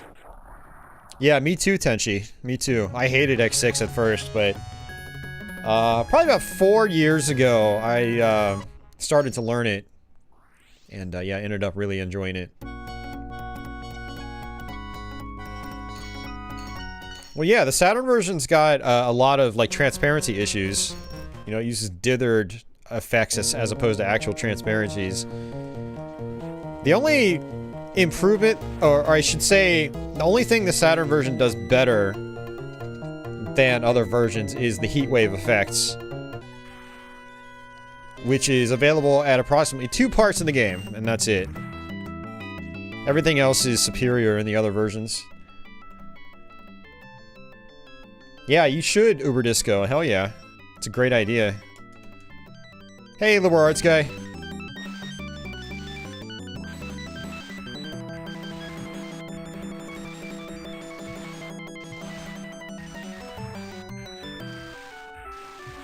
I'm not saying the Saturn version is bad. It's not. I mean, it's Mega Man X4 to me is an amazing game, period.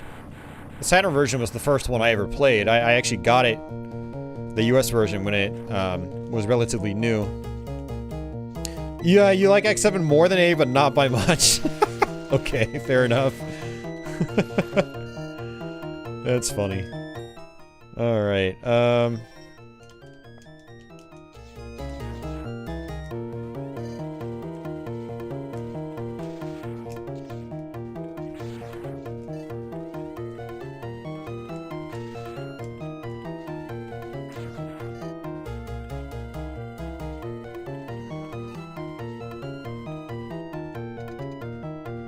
Yeah, no problem, Uber Disco.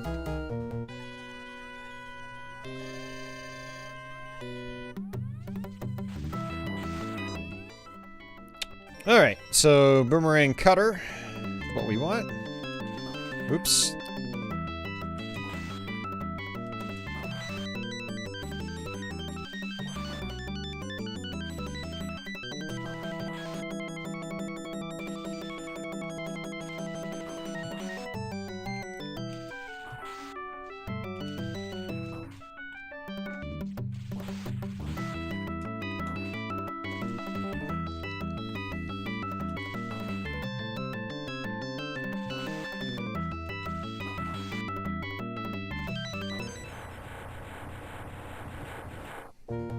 Yeah, Kevin, the music in this version is, at least the ad-lib and Sound Blaster soundtracks, they're awful.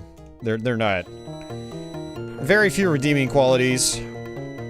If I had the capability of doing like AEW32 or actual general MIDI support, I would totally do it. But I'm unable to right now, unfortunately.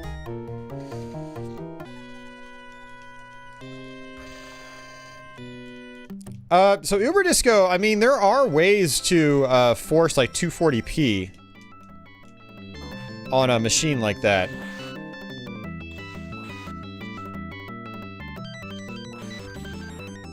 But it's still not going to look that good through S-Video.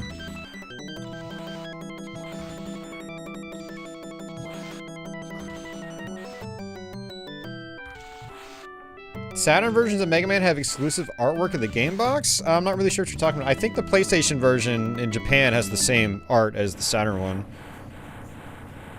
If there are a couple of different pictures, then okay, cool, I guess. Think like exclusive manual pages is not something I usually think of when I think of what version's better than another, or... But, I mean, it is interesting to note. Sort of. Now, Mega Man 8 on Saturn, it does have some actual exclusive game content. A couple of Mega Man 2, or a couple of classic Mega Man bosses make an appearance. I think Cutman, and I think Woodman. Maybe even another boss or two, I'm not sure.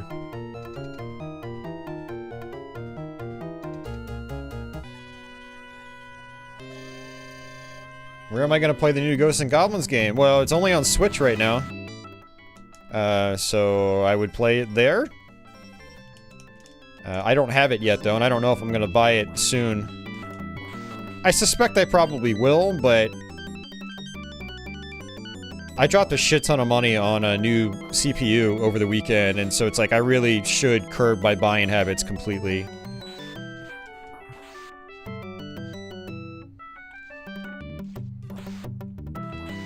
I really want to play the game, though, for sure.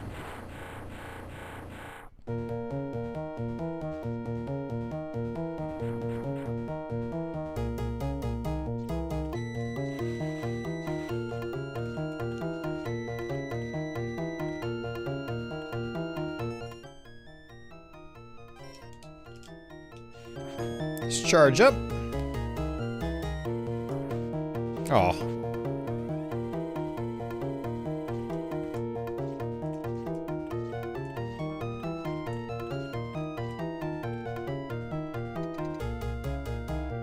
Alright, Flame Mammoth. We're getting close to the end of the game now. After we beat the game, I'm going to actually take a quick restroom break. And I see that this is, we've been playing for about an hour and a half. Let's take it a little bit longer than I thought. But it's the DOS version. You do have to play it a little bit slower for, I think, a lot of obvious reasons.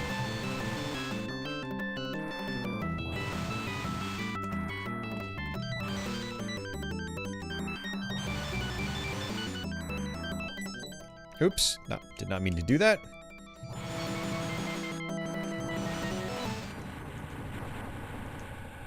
$240 You mean 240p? It's outputting at 60 hertz, not 240 hertz. Alright, boss time. I don't think this guy is as much of a pain in this version as he is in the Super Nintendo game.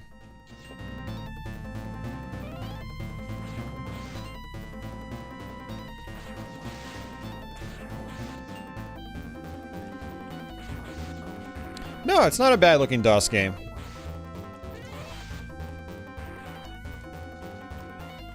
I mean, DOS games oftentimes look really good, actually. You know, once VGA became the standard, DOS games were usually really colorful and detailed.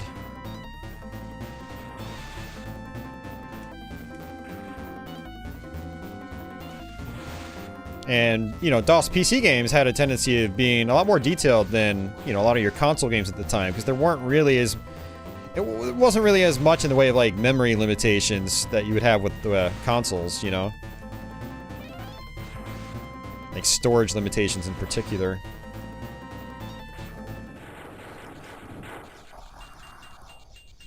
But there were many, many better looking 2D DOS games when this game came out. And this version came out in 1995, so, you know, almost 2 years after the Super Nintendo one.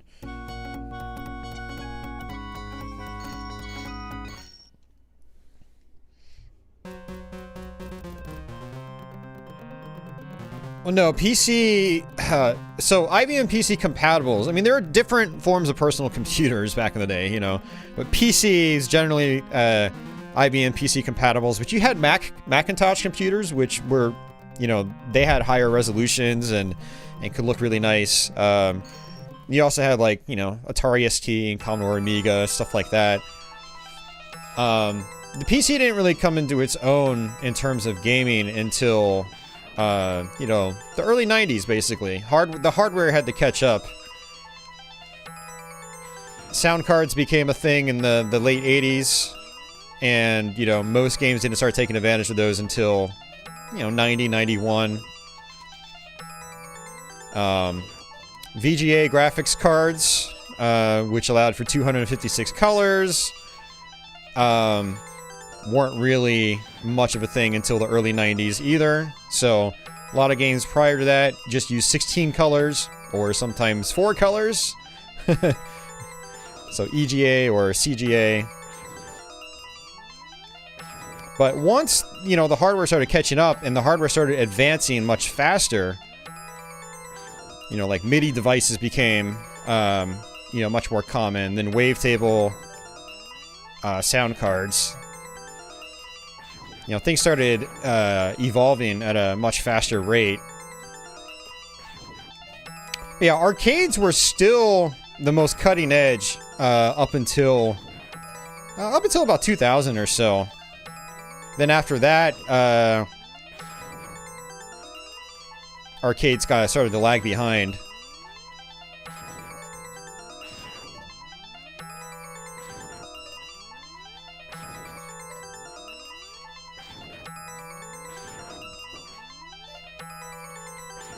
Hey, thanks, Dad. I appreciate that.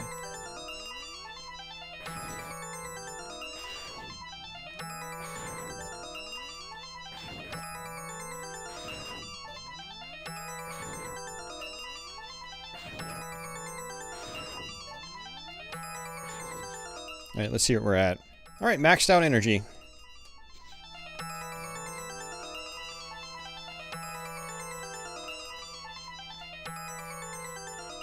Technology-wise, arcades were generally more advanced, but the PC was where, like, the wide variety of games were. I mean, you didn't have Doom in the arcade. So, there's a lot of cutting-edge stuff happening at that time on PCs.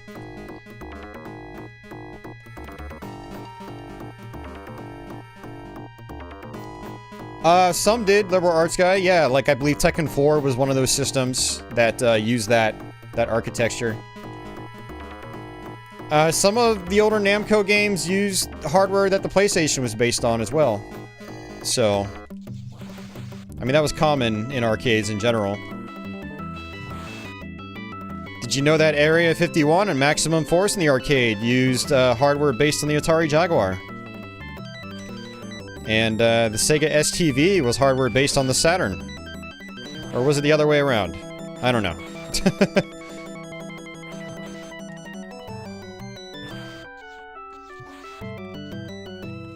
The Dreamcast was based on the Naomi hardware set. Hence why Naomi to Dreamcast conversions were usually just about flawless. Or close to it. And then there was the Chihiro hardware, which is based on the original Xbox. That's what Outrun 2 and House of the Dead 3 are on. And then there was the Triforce hardware, which was based on the GameCube.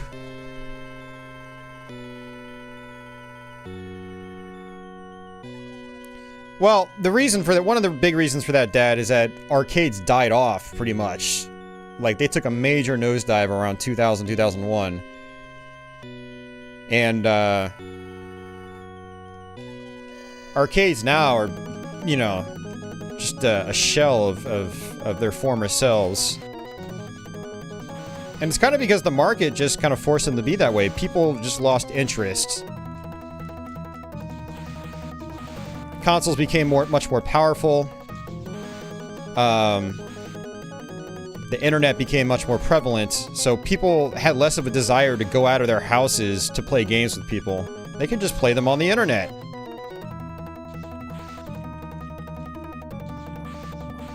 So it's hard to invest tons of research and development money into something that's not gonna recoup the funds.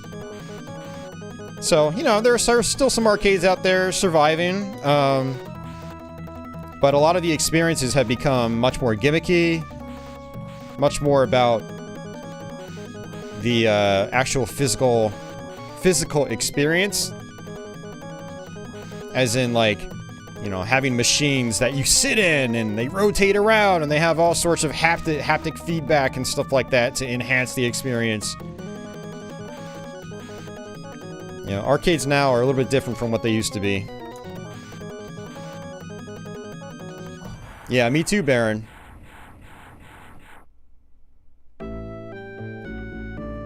Alright, let's go ahead and use a sub-tank. Yeah, there are those two, DJ. And how's it going, man? Good to see you. Alright, so yeah, sub-tank. And we're gonna use the shield.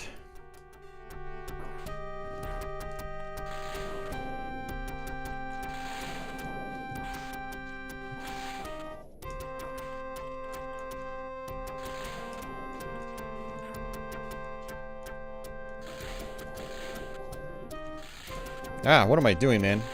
Come on.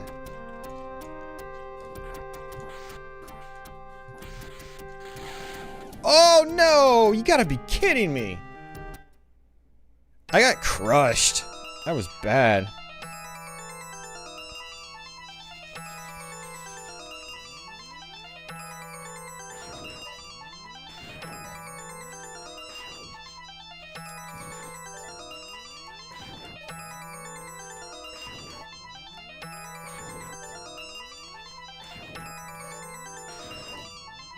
We have to do all three of those fights again.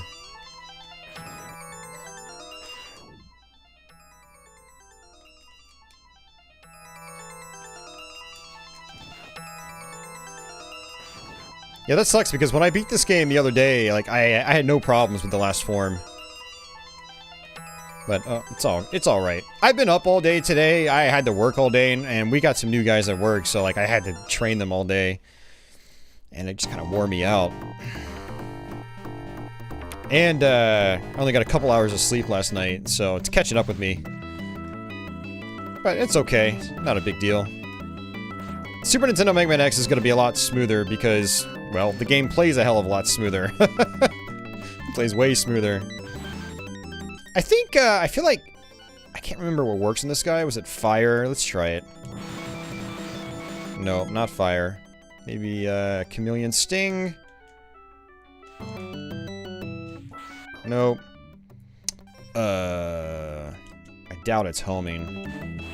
Nope. Oh, actually, I think it's ice.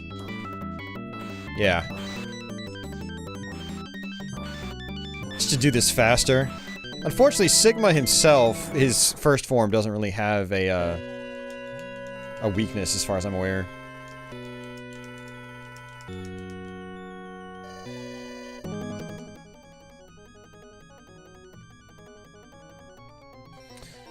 Arcades have been death spiraling for a while. Yeah, no, they have, but before COVID, in Japan in particular, they could survive. But COVID just completely, like, killed that for Japan. Which is really disappointing.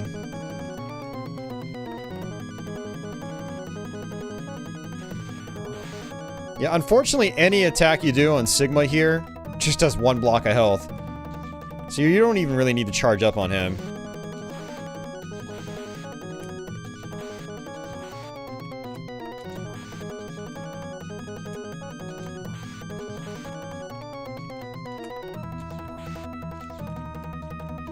Hey, Mernon, what's going on, man?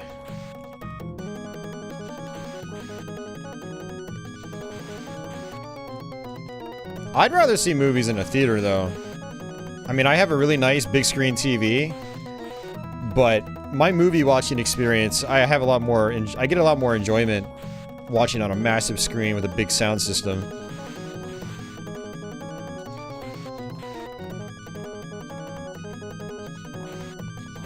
I mean, as long as, you know, life gets back to normal, movie theaters will survive. Maybe in a slightly different form, or maybe they'll be a little more niche. Maybe, like, really big movie theaters will be less common, and you'll see more, like, independently run locations. We'll see. We don't know yet. DOS isn't something that is DOS is just an operating system. The power dependent on the computer, like what parts you have, how fast was your processor in your computer, you know, what kind of graphics card did you have, how much RAM did you have. So drive-in theaters are coming back again. Drive-in theaters are back with a vengeance. Dude, these guys are wrecking me. It's like, please don't crush me. Okay, come on. That's just garbage. Alright, let's go ahead and use a sub-tank.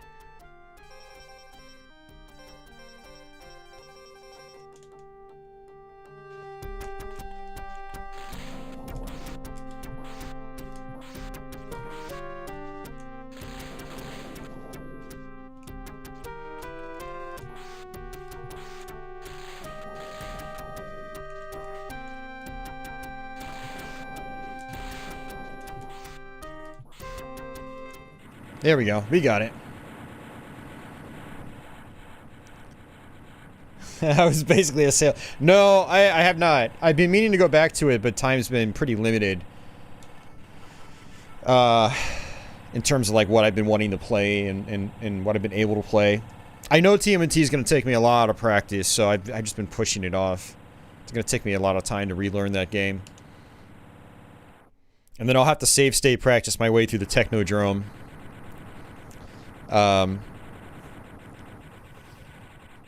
Yeah, my next couple of Let's Plays are going to consist of Mega Man 1 and Mega Man 3 for MS-DOS. Then after that, maybe I'll revisit something that I'm more familiar with, like a classic Mega Man, or I'll follow up on the Ninja Gaidens.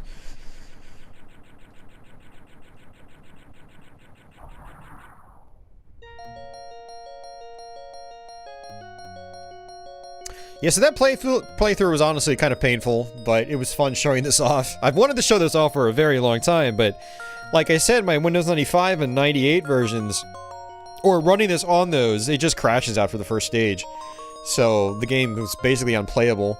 They would have been the better places to play the game because we would have had better sound, but also the frame rate would have been a little bit better overall. Would have been more consistent anyway. TMNT 3 is really good. Yeah, it's solid. It's solid.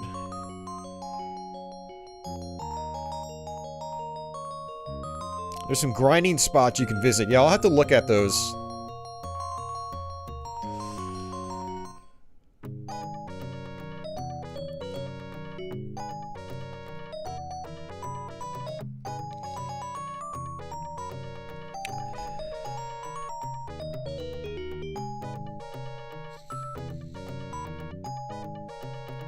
Rosner Labs. And apparently the Fat Man did some of the music for this.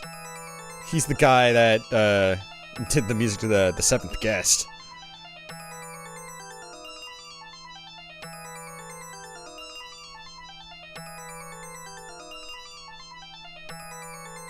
Oh yeah, what was the cheat code again, Chris?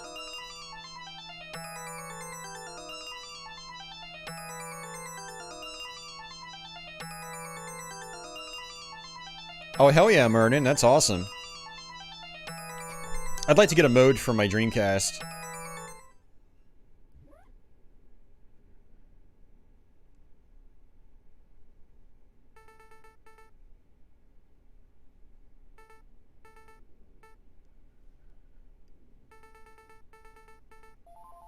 X stuff.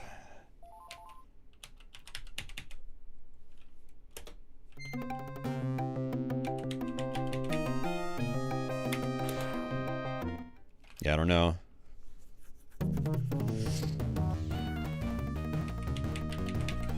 Oh, damn. Ha! It is in here! Holy crap! And it's really damn hard to do.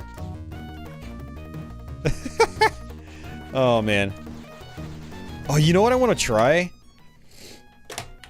This is gonna be really funny, actually. Hold on. Hey, T-Bone. Hey, Retro Simon.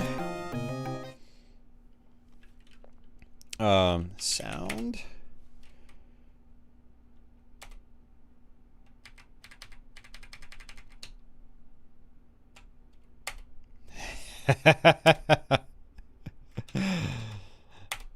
We're gonna try the PC speaker music, see if it actually does anything.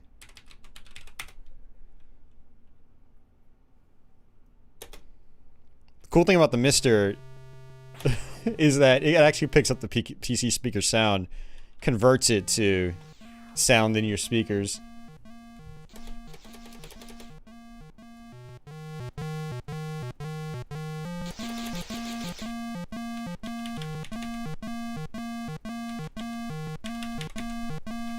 Oh, it's not working.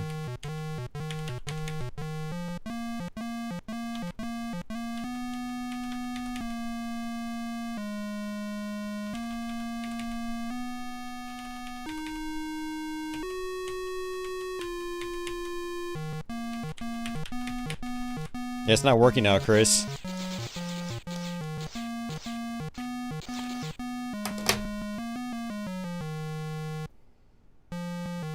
It's just X stuff.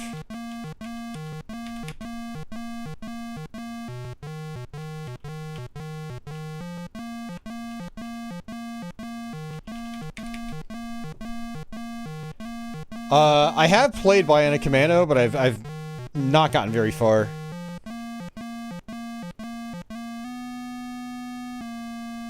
Alright, well, so much for the code, Chris. It's not working now.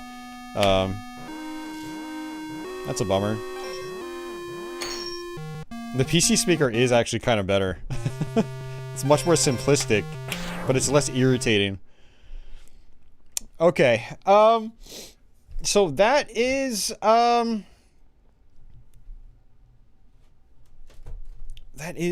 Man X for MS-DOS. So what I'm going to do here is I'm going to actually take a bathroom break. And, when I come back, I'm going to actually fire up the Super Nintendo version. And, we're going to play through that. So, but I'll be right back. Don't go anywhere.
Come here, Patchouli.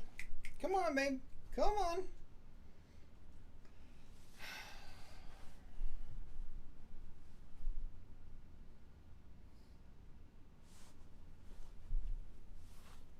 Are you happy? Are you happy now?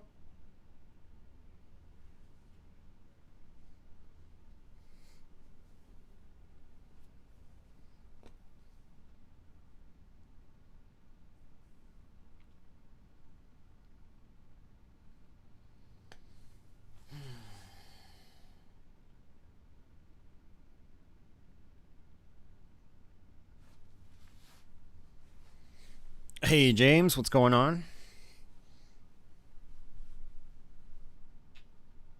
What are you doing? Hmm?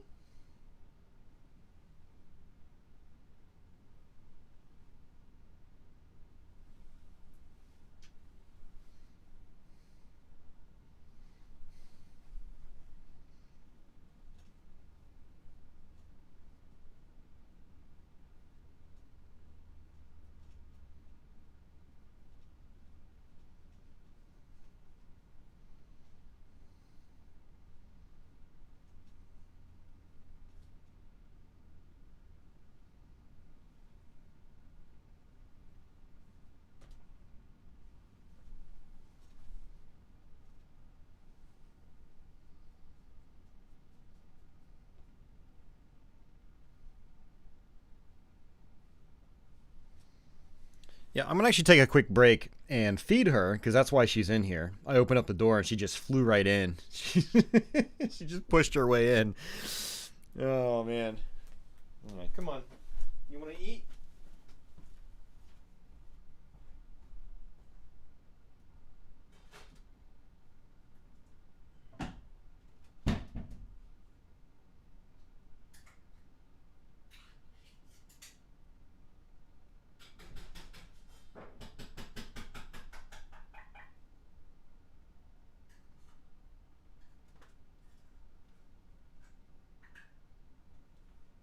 Come on, Julie. Come on, Julie. Come on, Julie.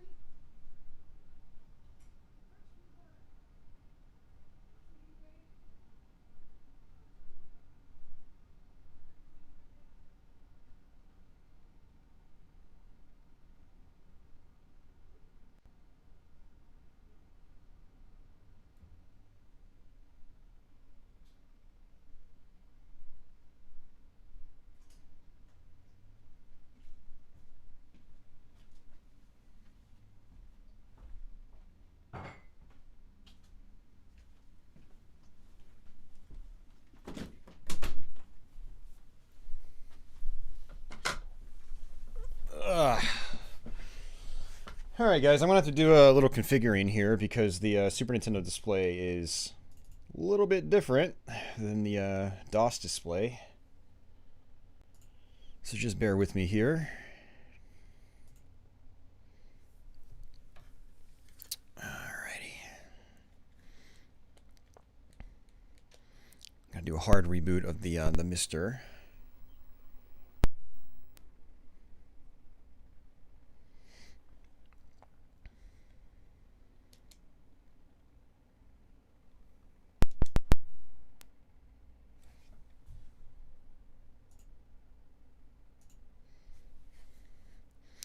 So what I think I'm going to do is I'm going to do the SA1 version of Mega Man X, which is basically a patched version of Mega Man X that gets rid of all the slowdown. And I originally wanted to save that for a different stream, but you know what, we're just going to play it right now because I've already done Mega Man X on my channel multiple times, so this kind of gives me an excuse to change it up a little bit, you know?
Alright, here we go.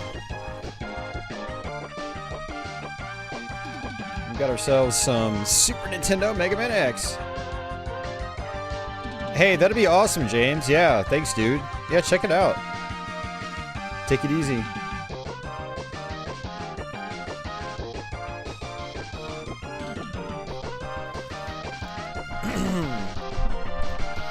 So, okay, let me know how the game audio is, if it's fine. I think it should be fine, hopefully.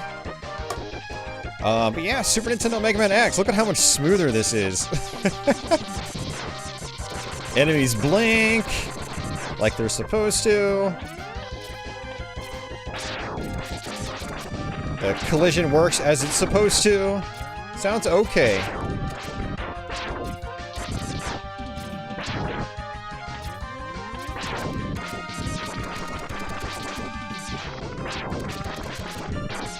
Smooth.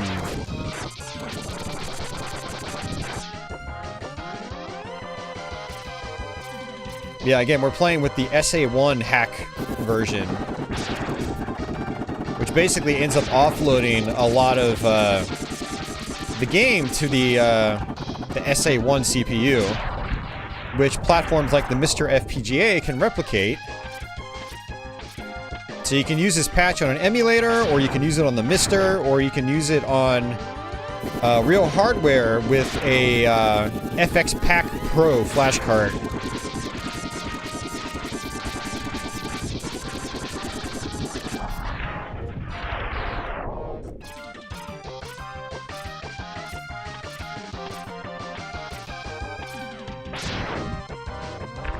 Yeah, I have no idea, Andy, about the Cotton remake. I haven't been paying attention to it.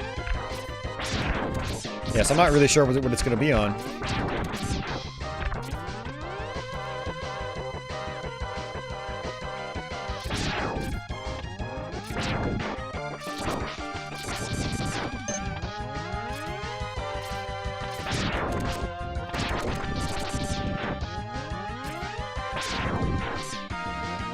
Yeah, I mean, the MS-DOS version, it was competent.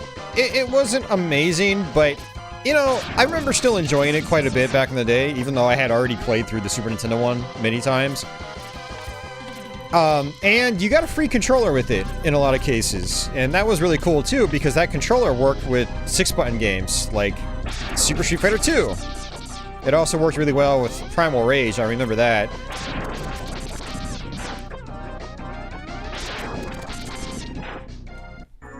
But yeah, the Super Nintendo version is just hands down such a better game overall, obviously.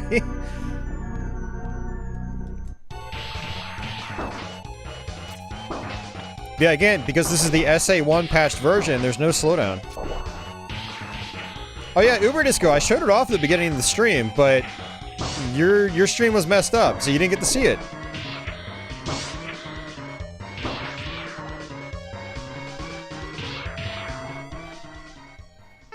It's okay, Uber Disco. You know, for the time, for being a freebie that you didn't have to really pay for, it was fine. It definitely feels cheap, and the face button layout is a little weird. Like, buttons X and A are, like, perfectly horizontal to each other. It's kind of odd. Here, this is for Uber Disco. Let me show it off. So this is it right here, man.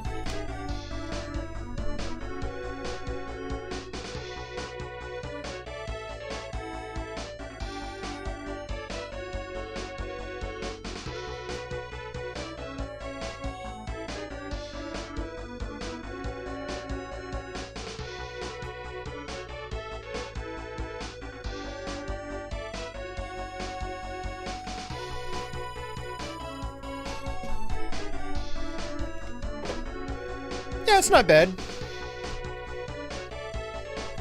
Advertising for it was all over the place. Yeah, right? The 6-button layout, yeah.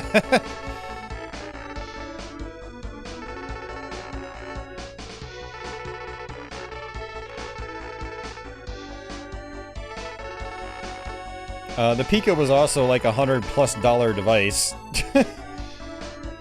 That controller was included in like a $20 or $30 game, and you got the controller with it for free. So of course it's gonna look plasticky and cheap.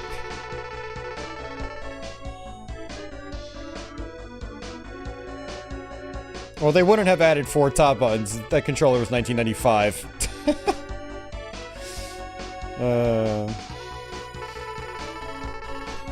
Yeah, the curvature in the first 2 buttons is really odd, Uber Disco.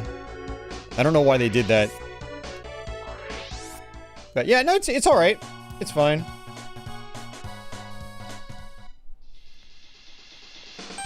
Alright, we're gonna start with Chill Penguin this time and actually not die.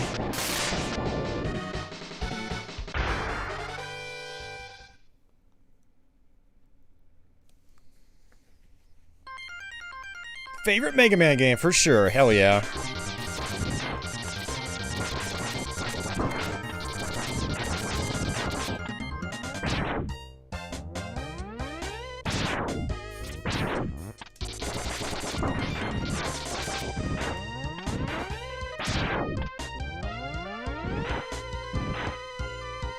That work with a super gun? No, it's not a Neo Geo plug.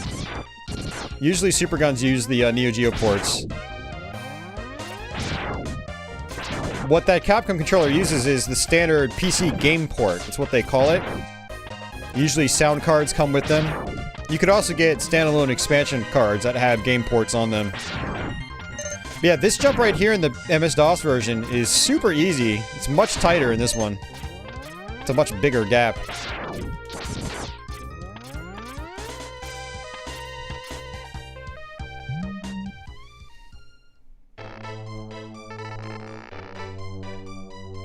Mega Man X was 94? I always thought it was 93.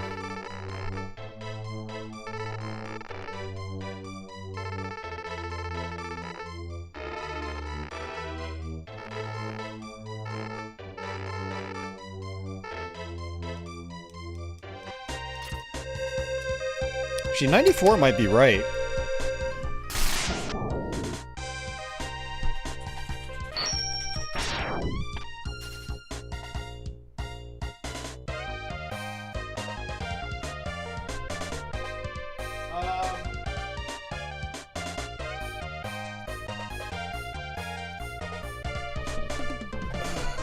Yeah, Japan was 93. North America was 94. I thought I remembered playing it in 93, but apparently not. It must have been early 94 then? I don't remember when I played it. So I rented it really close to right after it came out. Remember it being one of the first Super Nintendo games I beat on my Super Nintendo, which I did get Christmas 93.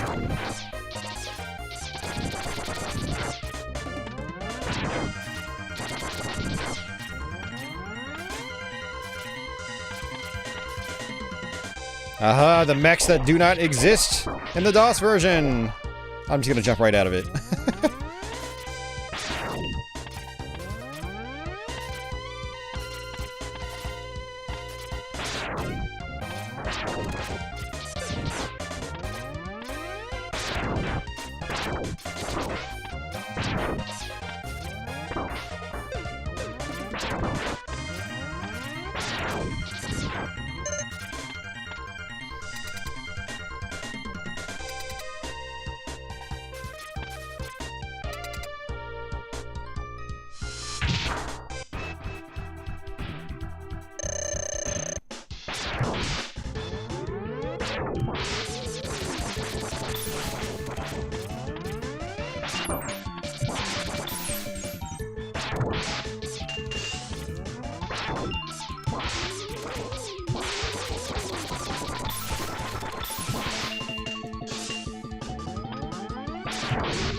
Oops.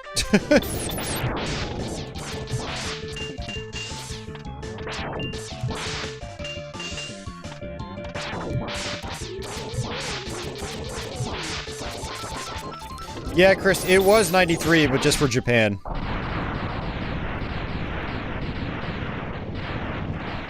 And it was very late 93 in Japan. It was like December.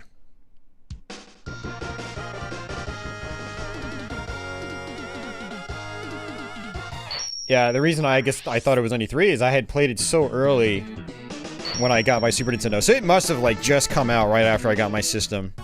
Probably just a few weeks later. Because I got to rent it pretty much, like, the weekend it came out.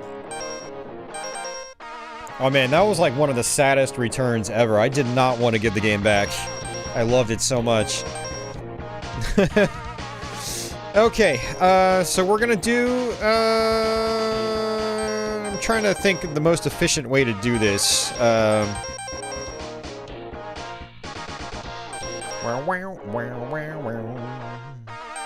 So I guess we'll go with Storm Eagle. Try to knock the stuff out that I can get without having to have, special abilities.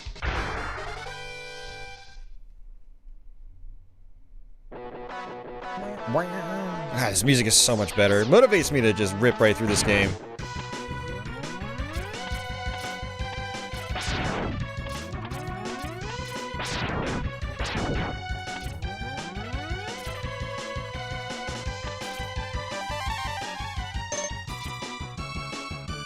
I'm saving Boomer Kawanger's route for later because I want to get my upgraded Buster so I can do the ice trick. Now, it is possible to jump and grab the heart tank on Kawanger's level, but it's extremely difficult. You gotta be a speedrunner that's practiced that shit like 1,000 times. Otherwise, you're not getting it.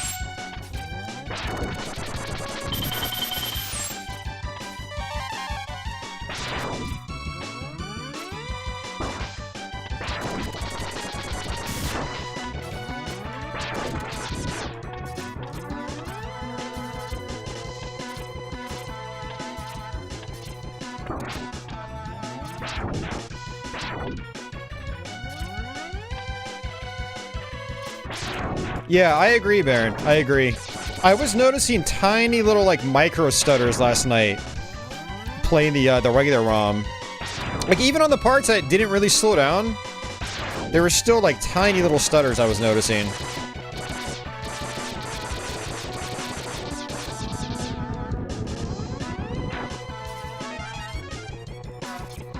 My friend here on YouTube, Timu, he speedruns this game, like, religiously. And he can do that Kawanger jump, like, every single time. I don't understand how the hell he does it. I don't have the dedication to practice something like that, you know?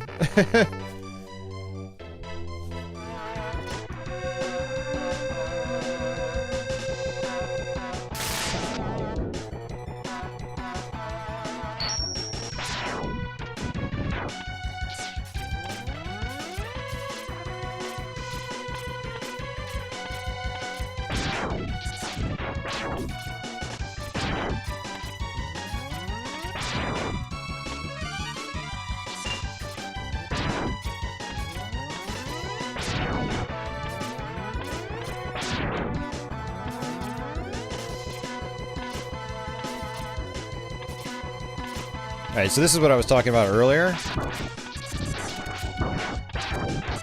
Where you can actually fall down here.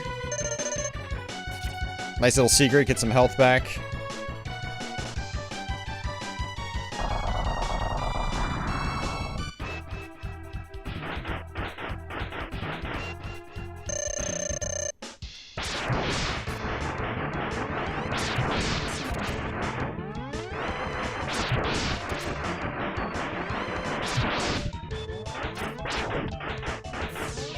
It's like this, I can actually, you know, fight him like this. Look at that. This is almost impossible in the DOS version. Like, I would have gotten hit there.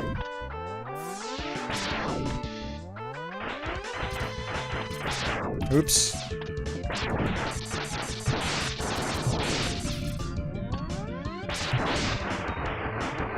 On PS2? What? When did the X Collection on PS2 go up in price?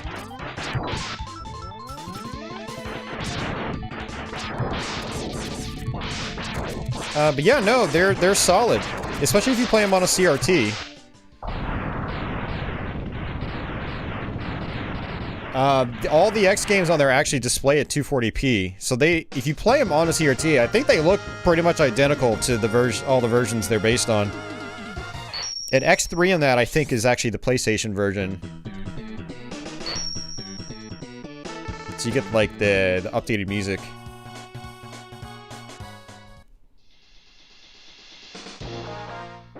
Oh, sorry, you said inexpensive. Okay. I was like, wait, when did they become expensive? Yeah, no, it's solid, Jeff. Definitely recommended. So we get Storm Eagle. We can technically do this. So let's do this.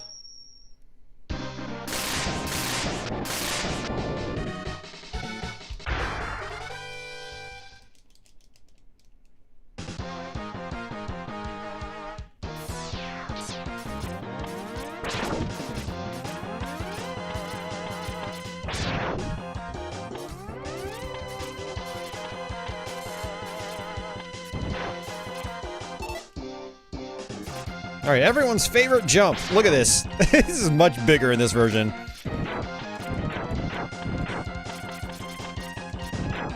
Nice, first try. If I don't get it on my first try, I have to kill myself and do it over again.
Alright, another sub-tank.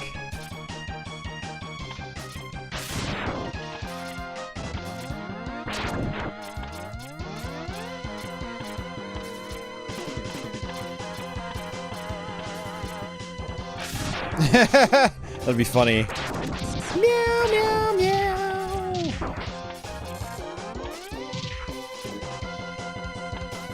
Just not patchouli meows. Her meows can be a little harsh sometimes. I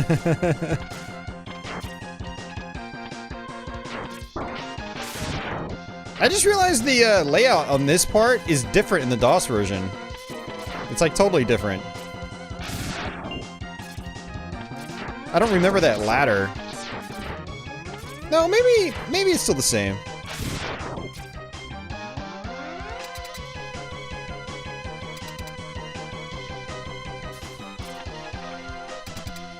Probably could, Jeff.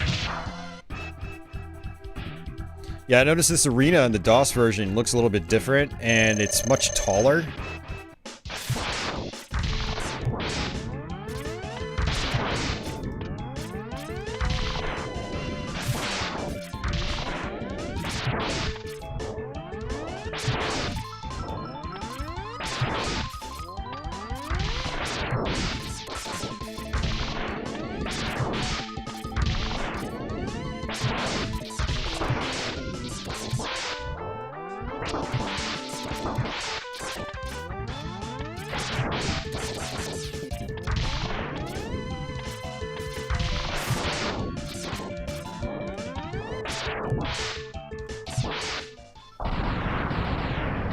Another one bites the dust.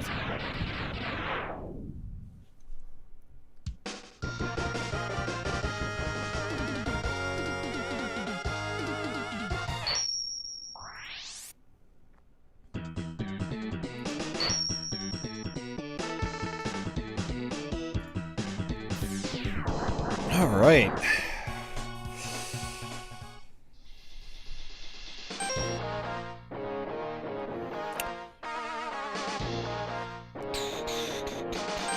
I'm gonna go ahead and do Chill Penguin again, just so we can get... Let me get the heart tank. Might as well go ahead and knock that out. Unfortunately, the heart tank's basically at the end of the level. But you know one thing I can do? You can't do in the DOS version, is just switch weapons with the triggers. That's nice.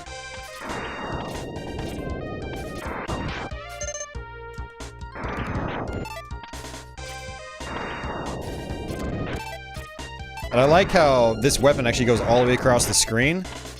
In the DOS version, it like just disappears. It goes like part way across the screen, then just disappears.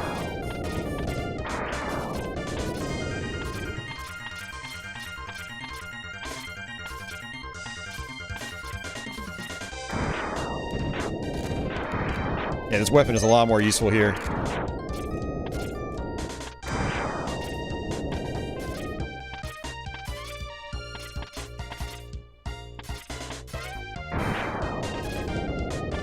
I actually probably should have gotten that mech. Oh, I'll get this one.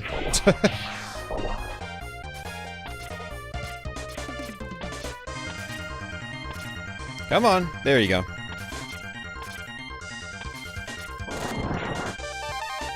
Alright, good stuff. Let's go ahead and quit out.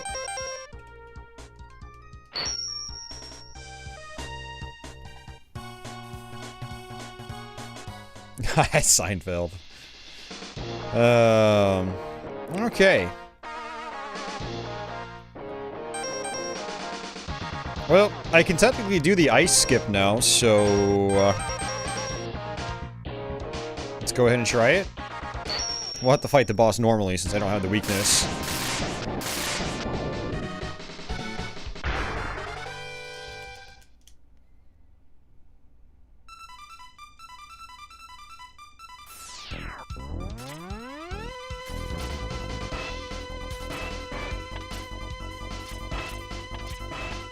Come on. You can do it. There we go. Look, you can actually latch onto that ladder in this version. You can't do it in the DOS version. Or at least I wasn't able to.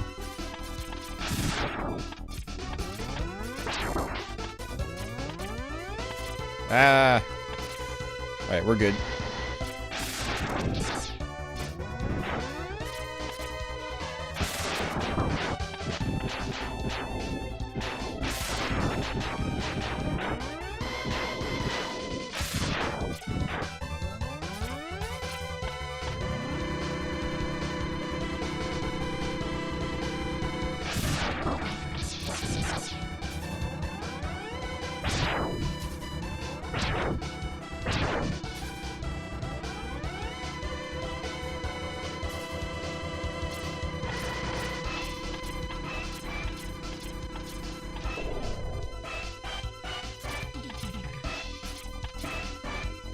Man, it's so much faster. Oh man, it's so good to play.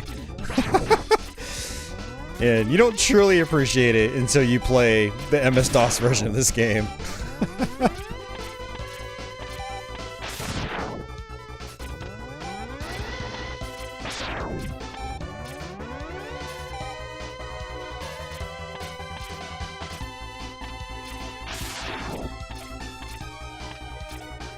Yeah, so basically what you do is, you know, you can jump up like this. It's extremely difficult.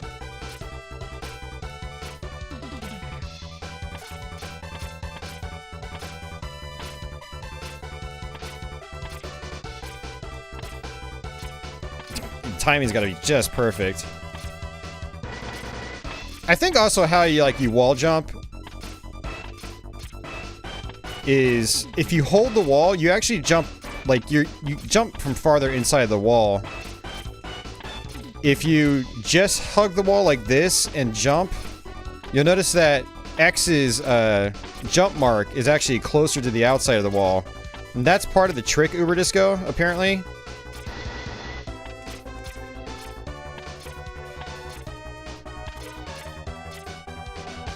But, alright, so I'm not going to be able to do it. So we'll just do this.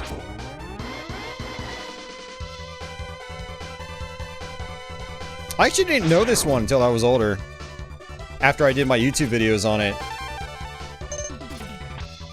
And people pointed it out.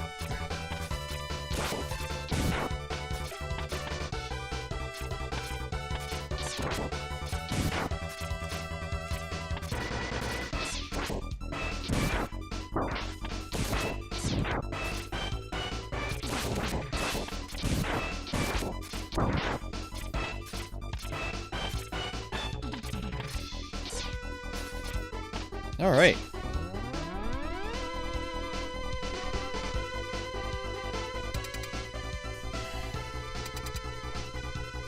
Hey, Brendan.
Yeah, I agree, Fusion.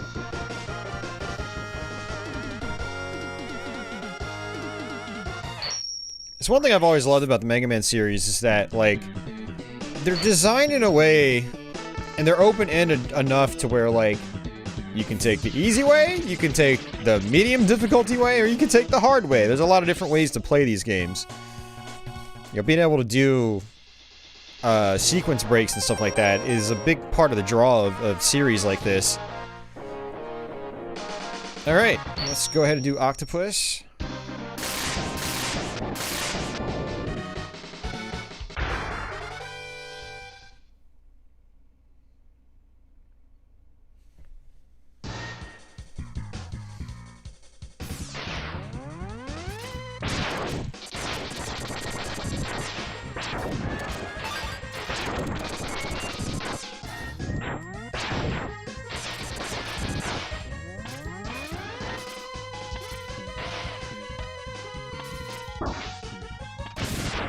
Yeah, there's no transparency effect in the water in the DOS version.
Come on.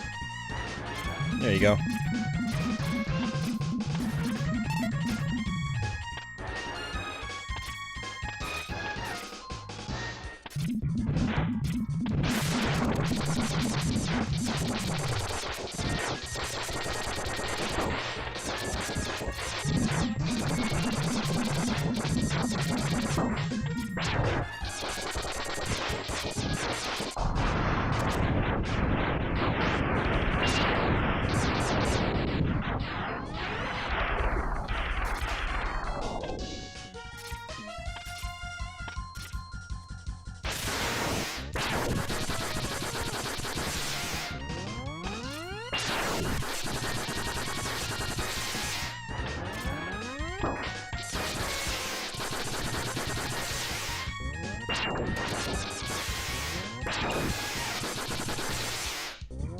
Nice.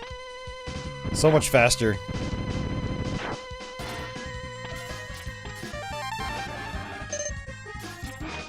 Yeah, the mid-jump animation looks really cool. when it freeze frames on him. Yeah, I think that's pretty much it for this level. Just about. Mini-boss again.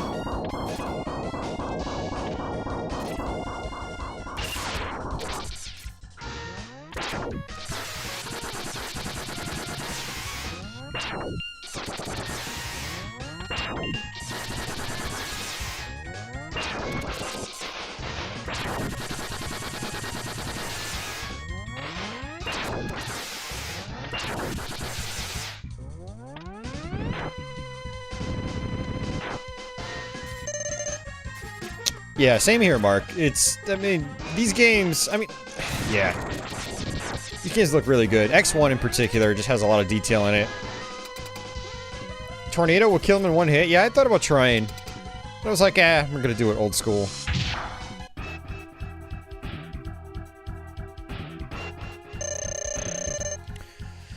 Alright.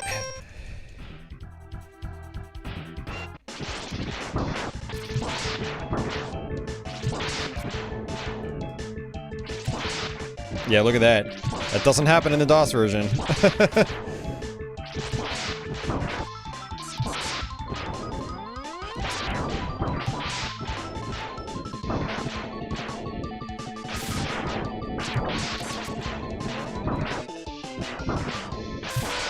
A little difficult, though.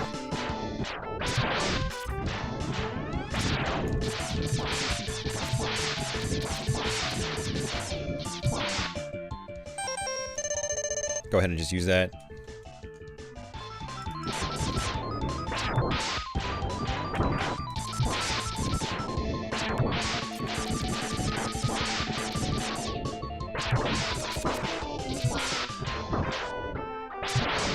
Nice. There we go.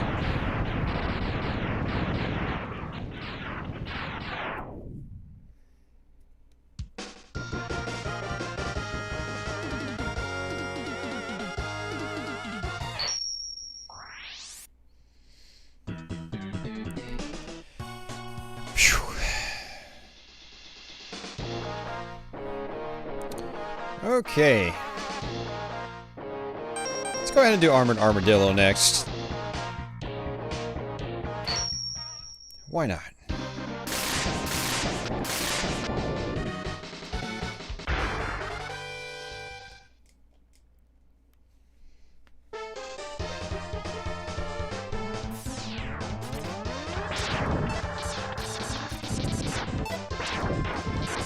Gonna go ahead and grind out for some lives again.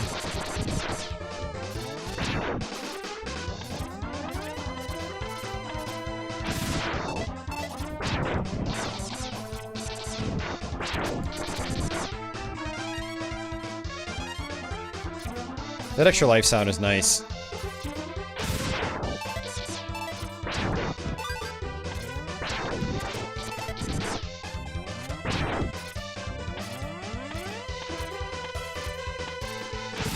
It's a great place to also grind out for your sub-tank refills.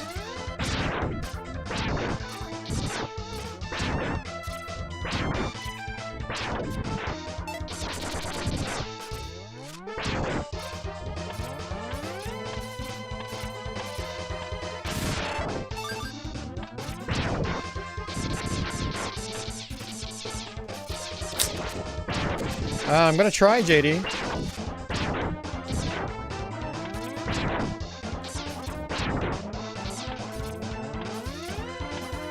You have to kill the big bat when it's opening? You sure about that?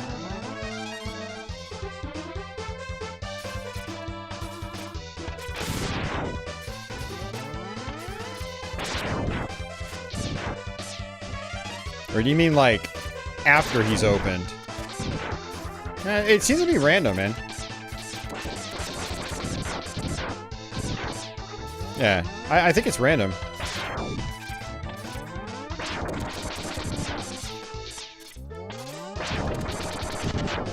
Oops, did not want to do that. But that's okay.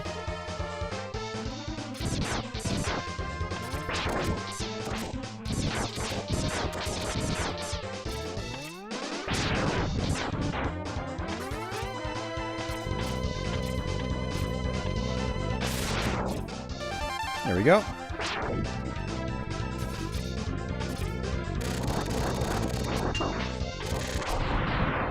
Nice.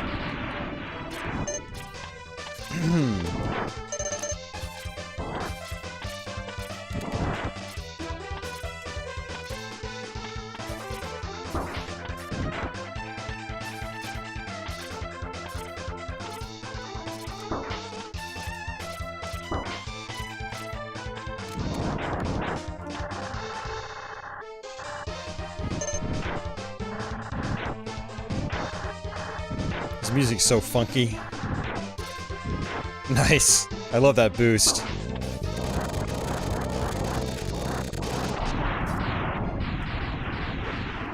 Yeah, there would be a lot of slowdown there. So the SA1 hack really helps us out.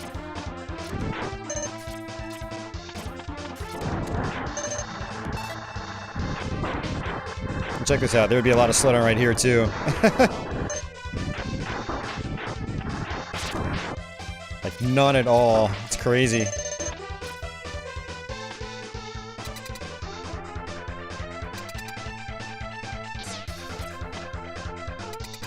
Alright, so we have to fight Armadillo the hard way, just like we did on the DOS version.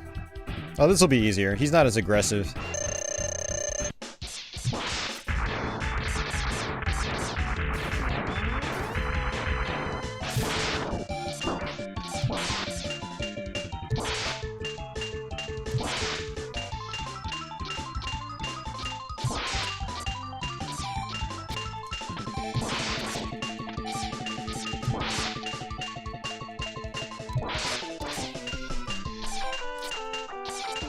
You guys remember how, like, dense these patterns were in the DOS version, right? It was ridiculous.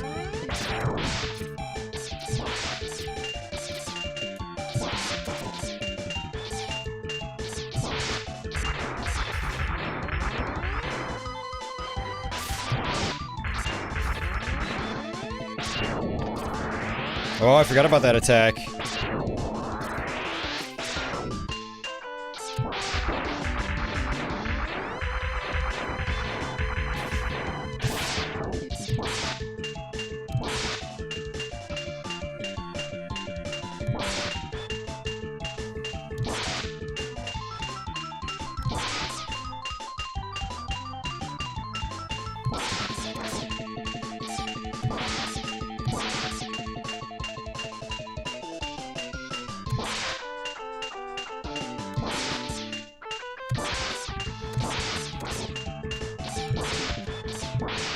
There we go. It takes a lot longer this way, but it's still fun.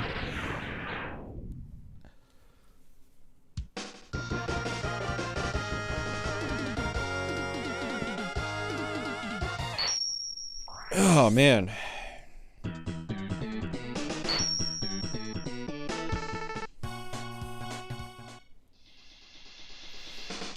All right. Trying to think if I need to return to any of these levels. I don't think I do. So we'll go ahead and do this one. And then we'll be on to the end of the game. Yeah, this run is a lot faster than our DOS playthrough.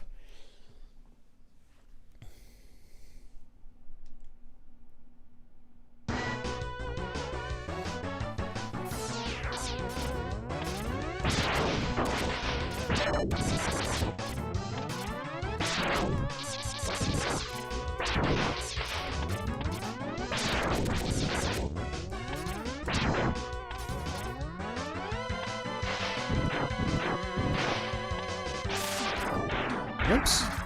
There we go. Hey, Streets, how are you doing? Uh-oh.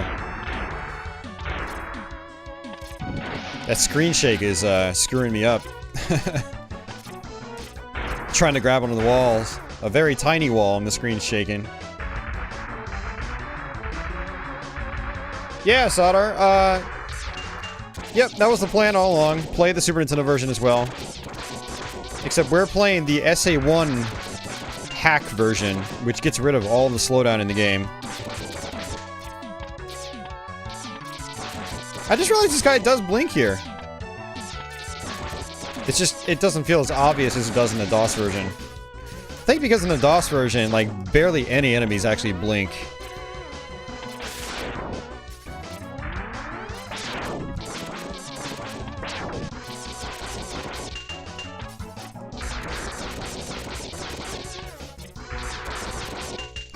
Yeah, just check the archive when it goes live. I'm gonna try to have it posted live tomorrow.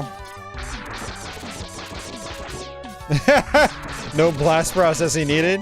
I don't know, this is a lot more overkill than blast processing.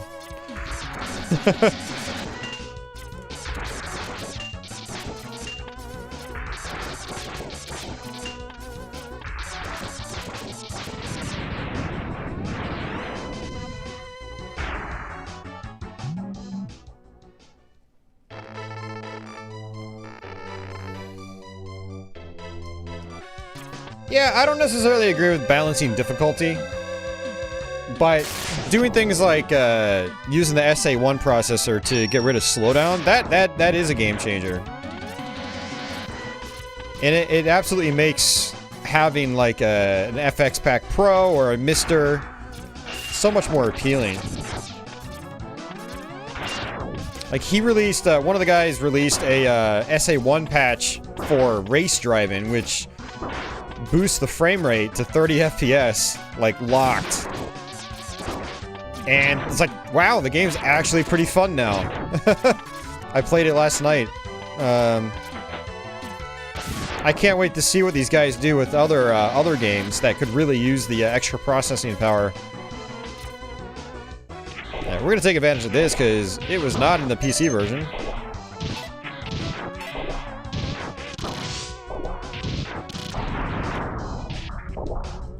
I'm maxed out on extra lives, too.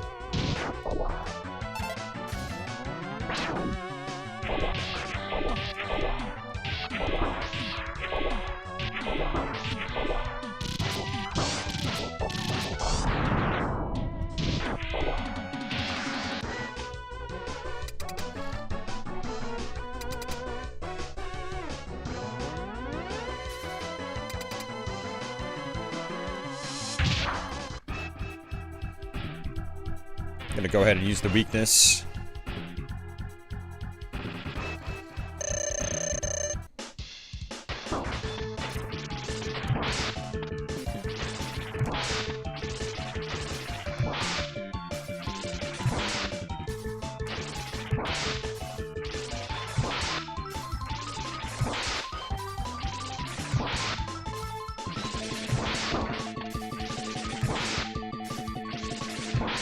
Alright, there we go.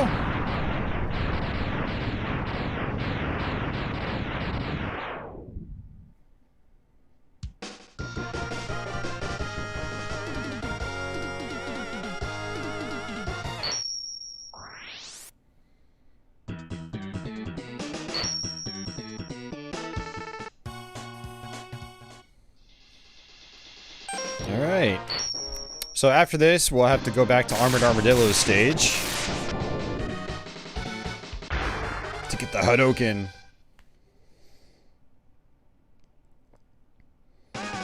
Yeah, Yuji Naka did that. Yep. Yep.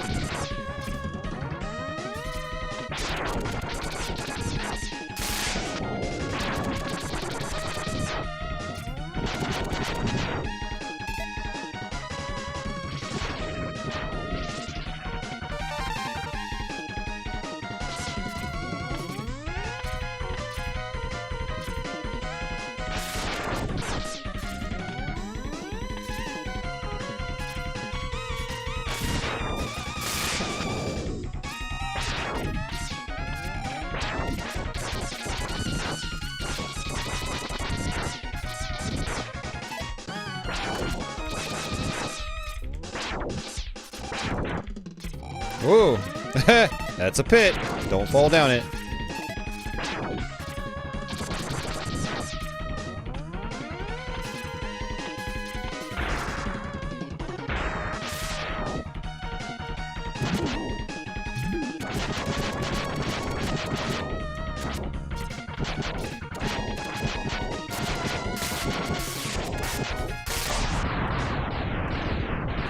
Nice.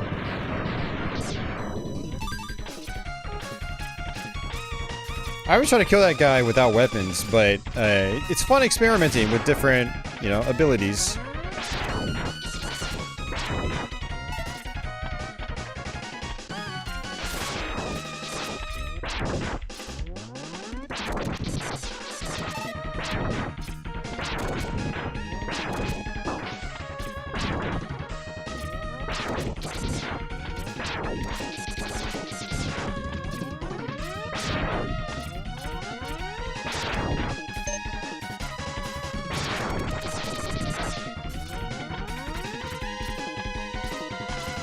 Oh, so much easier in this version.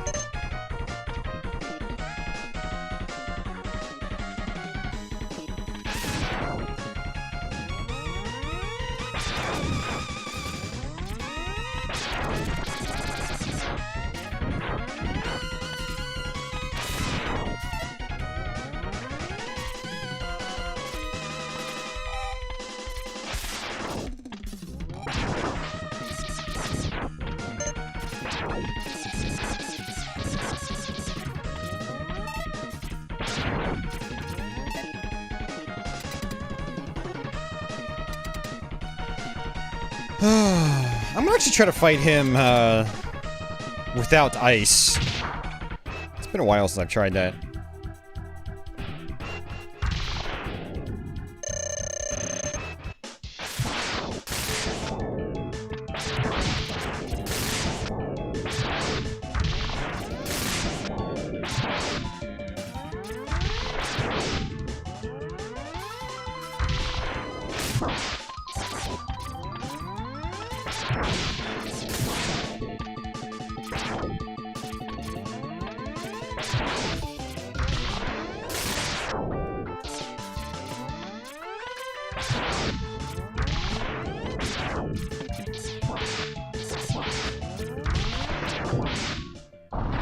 He actually wasn't that bad. I thought he was going to be really difficult.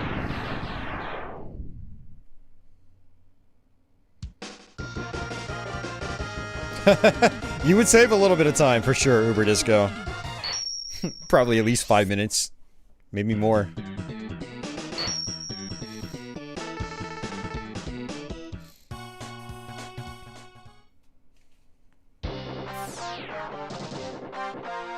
Oh, this isn't even in the PC version. Finally, we found Sigma's Fortress. Yeah, this whole part I think is gone. I don't remember it.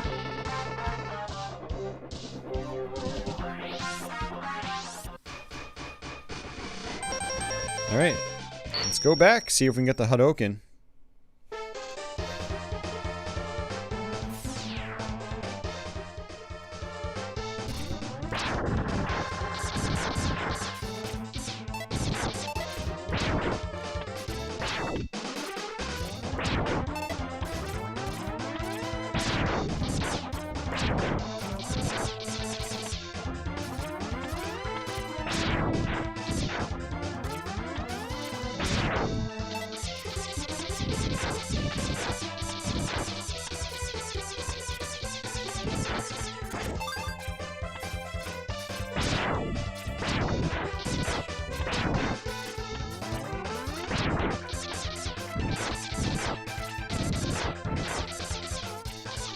Yes, it was.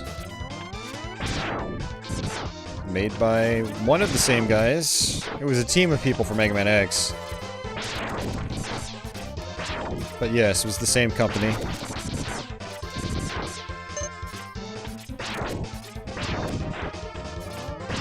In case some of you guys are just joining us, we are no longer playing the DOS version. We beat the DOS version, now we're playing the SA1 hack of the Super Nintendo version.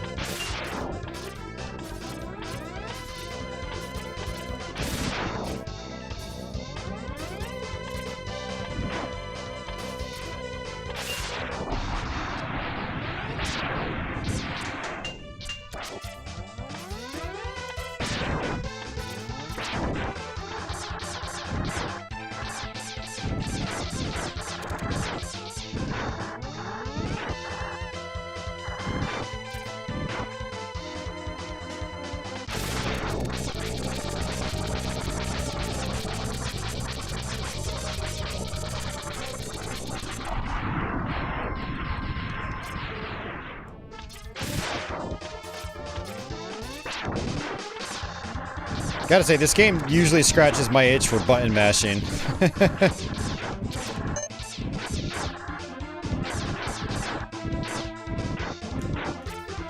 Whee!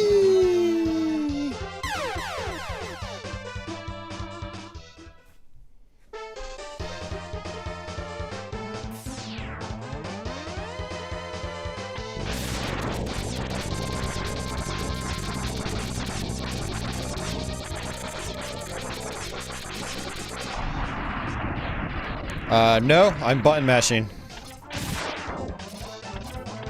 I don't generally use auto fire in games unless it's like built in.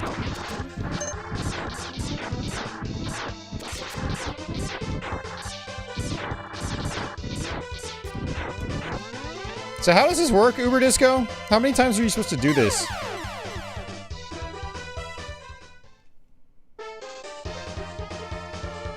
I play so many shmups. Yeah, well, I mean, it helps. For sure.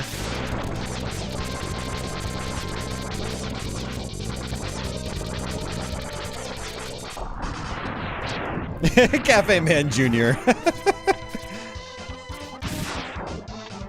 Well, you don't have to be good, Cafe Man. You just gotta enjoy them. Dude, I keep getting hit.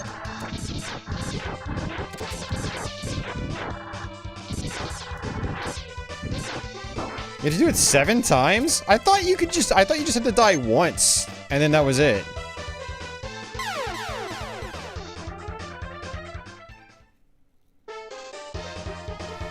Or does it count like how many times you've died total in the game?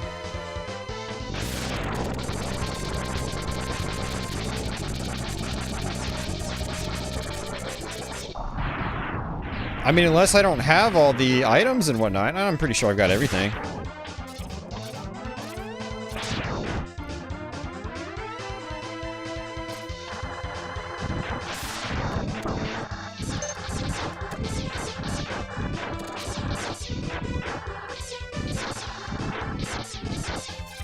There it is. I always love how he's dressed up as Ryu. I give you a special present. Now enter the capsule, please.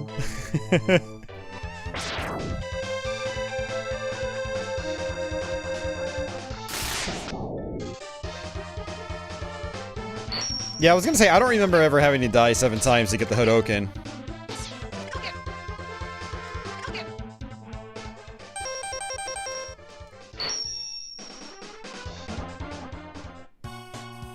Of course Chris would know.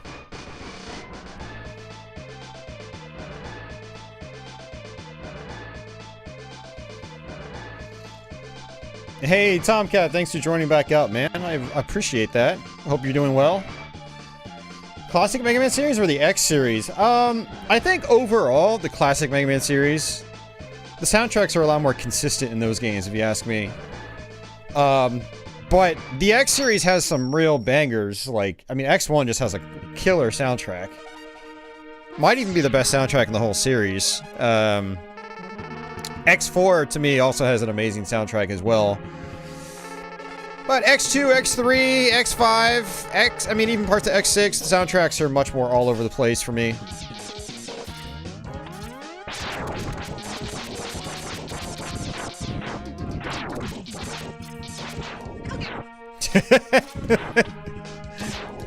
Ah, shit. You have to have full health to be able to use it.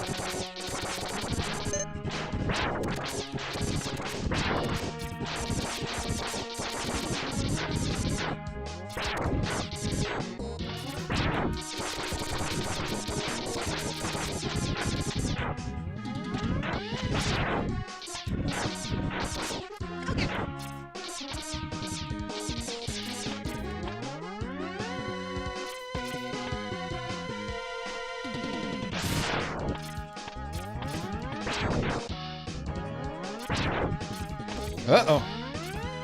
Shit. Fuck. That was scary. That was very, very scary.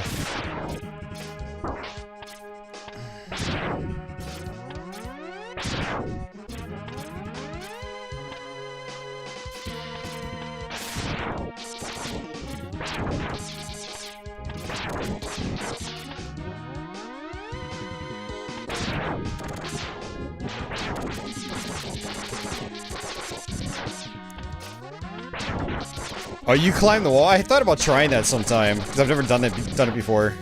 That'd be really fun.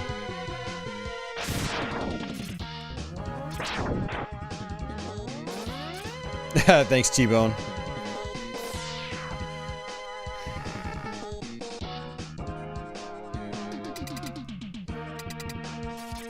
Thanks, Chris. Yeah, that would be funny, Scruff.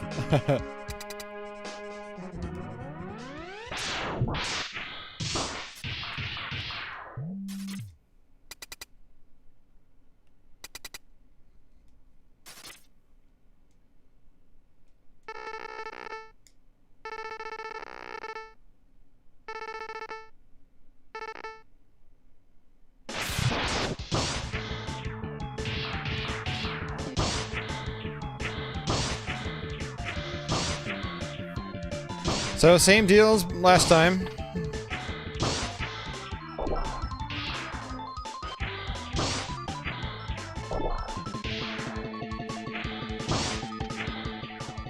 X is panting now. I never noticed that before.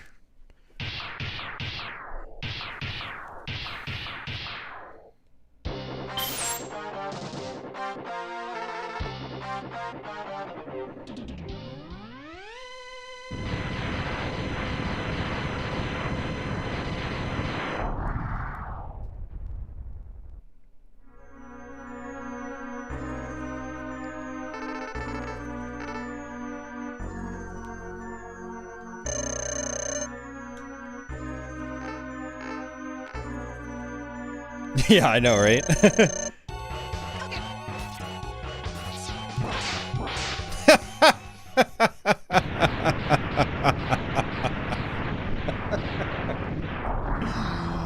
Oh, that's why the Hadoken is awesome.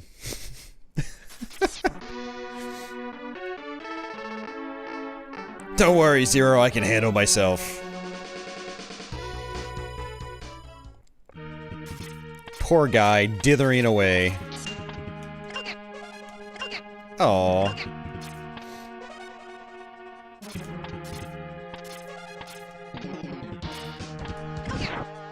Nice. Aww. Yeah, I just realized the springs aren't in the DOS version. There are no springs. I was like, are those springs? I forgot there were springs here. That's crazy.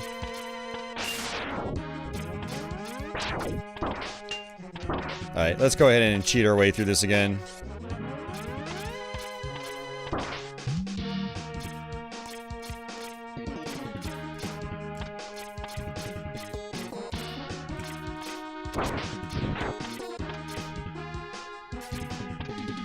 I think this is Boomer Kawanger.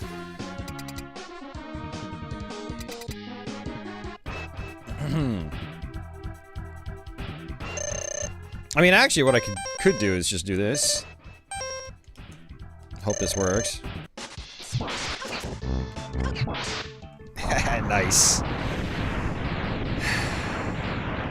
Feels so good doing that. It's like you've earned it. The Hadoken is actually hard to pull off, too. Like, if you don't press down to down forward perfectly, like, if you accidentally do, like, diagonally back down forward, it doesn't work. I haven't seen the trailer, T-Bone. I've just read about it. That's it. I don't know, man. What are your thoughts on it? I assume you've seen it?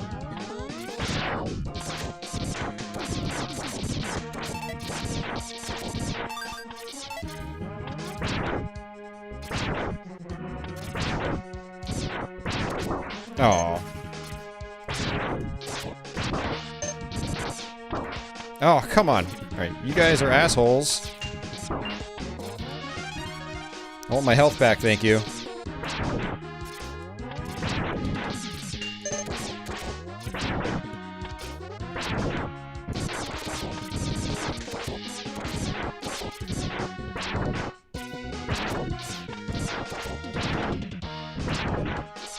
Jeez. Has potential, but you're gonna wait. Right on. What controller am I using? I am using a PS1 Classic controller.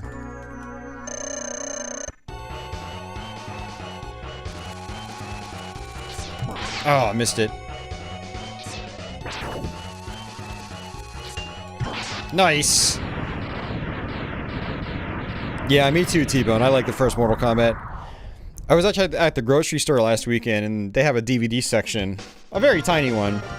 And I picked up a DVD that has Mortal Kombat Annihilation, and then the Internet series that came out in, like, I don't even remember when it was. It was like 2014? Maybe it was earlier? I didn't realize they had released the Internet series on DVD. It was pretty cool. I already had a copy of the first Mortal Kombat on DVD, but I thought it would be cool to have that Internet series.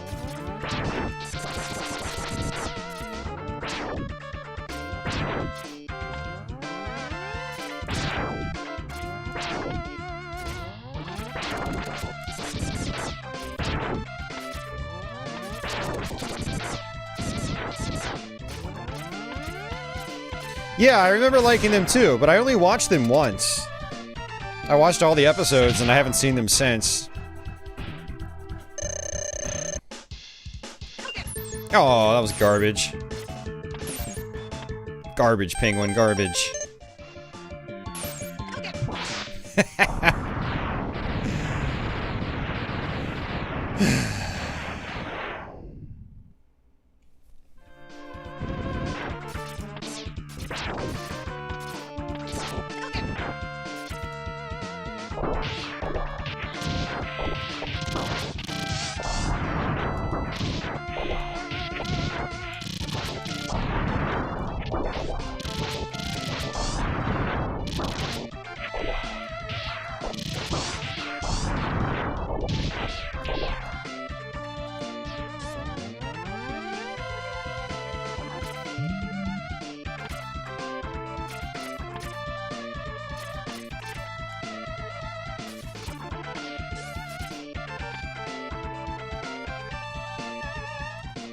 See if I can get a freebie.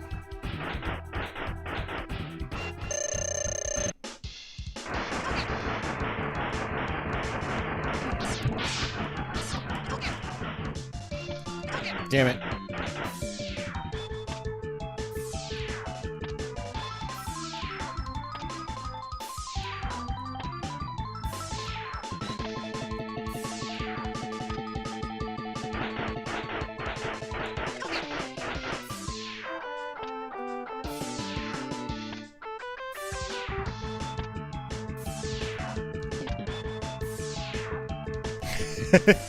I want that instant kill. I could try to do it as he dives down, but it's too hard to react. Damn it, man.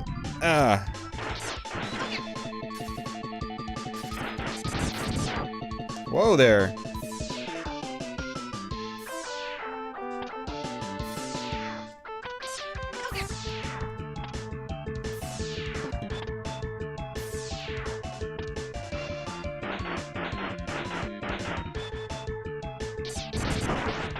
Well, that's it. Lost my health.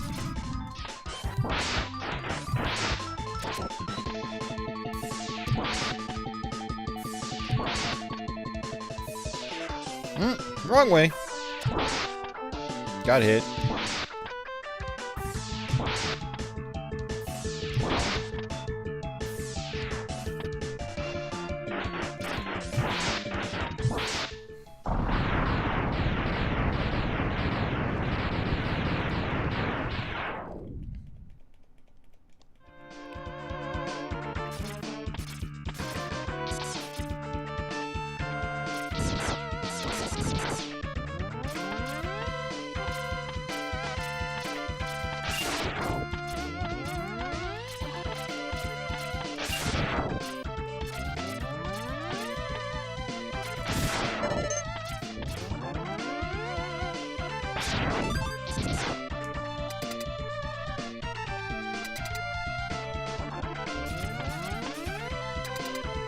Yeah, unfortunately, I can't really do this boss in one hit. It just is not gonna work, so...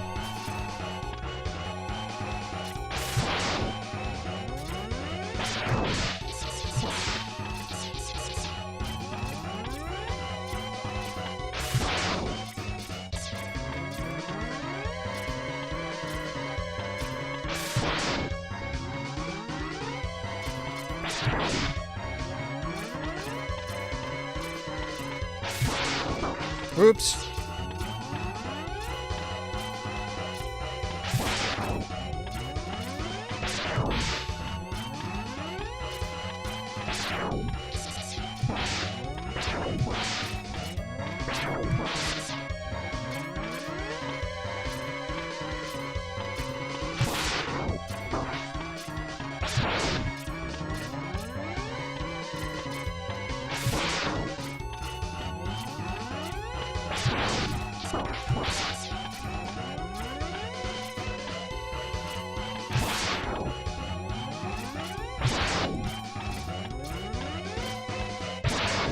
Here we go.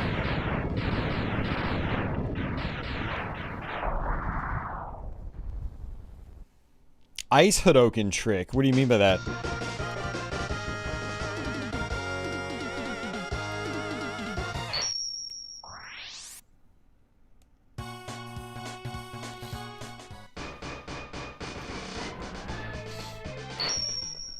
Alright, second to last level.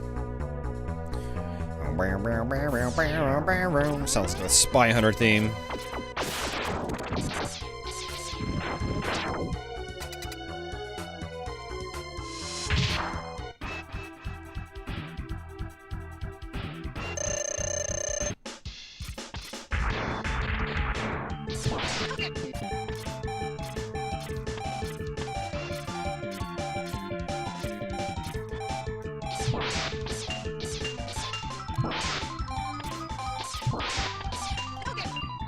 Oh, he blocked it. That bastard.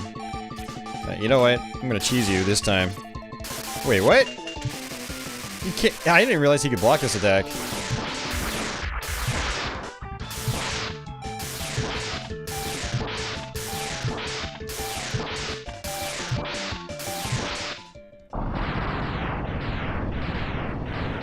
Sigma is a jerk.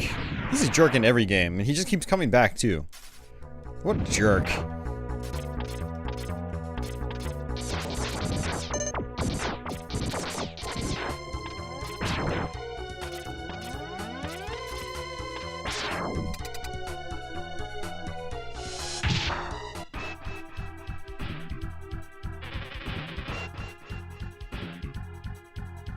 I love that transformation effect. It's very nice.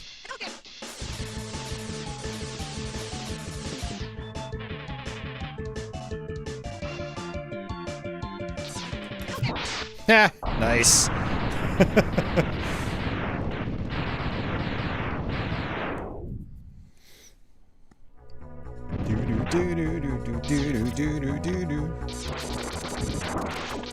Hey man, no one ever has to be a jerk.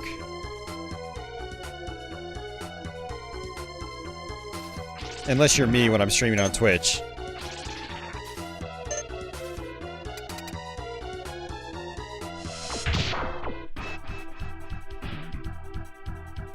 And sometimes YouTube.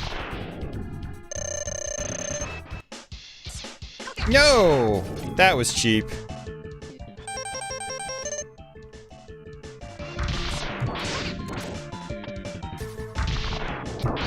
God damn it, Mandrill. Must kill him in one hit. Dude, what the freaking hell?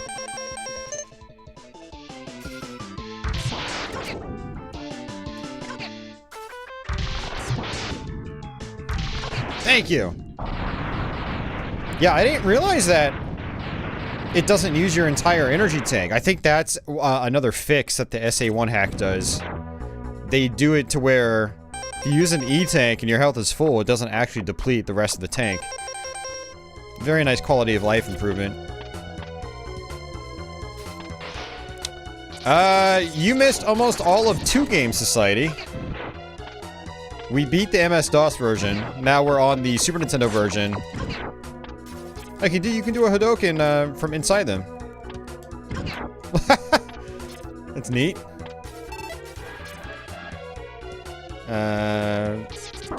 Oh, that was garbage.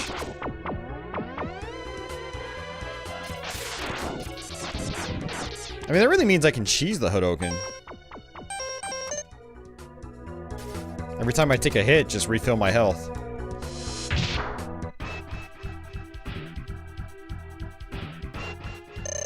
Hey, we've been streaming for about 3.5 hours. Once we beat this game, that's pretty much it.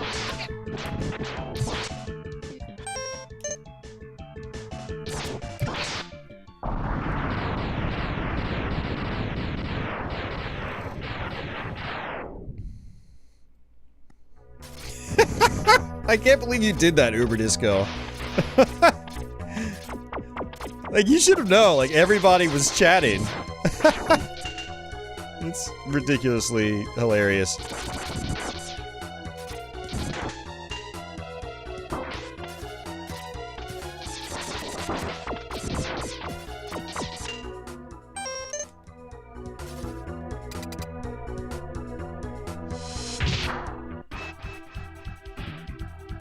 You were chatting like crazy, though. So, you know, at least you were having fun.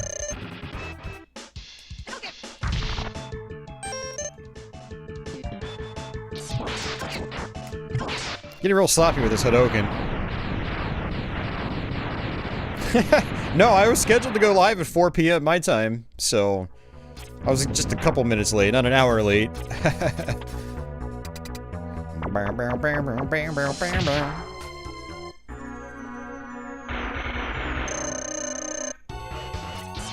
I don't think I'm gonna be able to Hadouken this guy.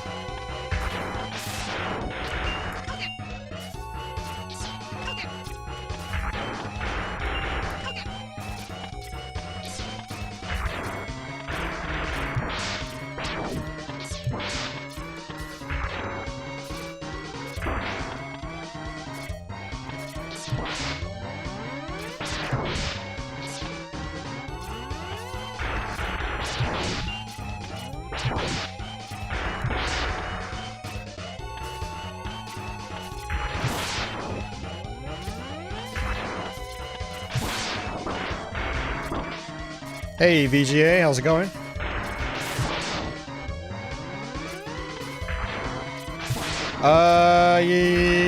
With Sting Chameleon's weapon. What? I didn't know that. I know you can do it with Boomer Kawanger's weapon.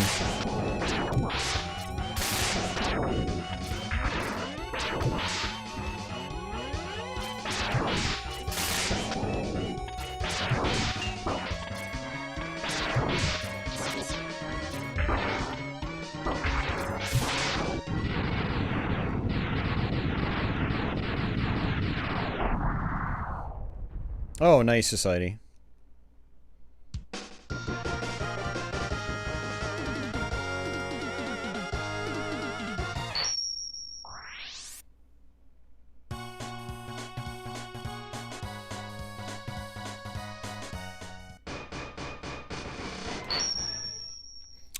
Yeah, the YouTube stream is, it's always good for chatting, Uber Disco. We usually have, you know, good chat going on here.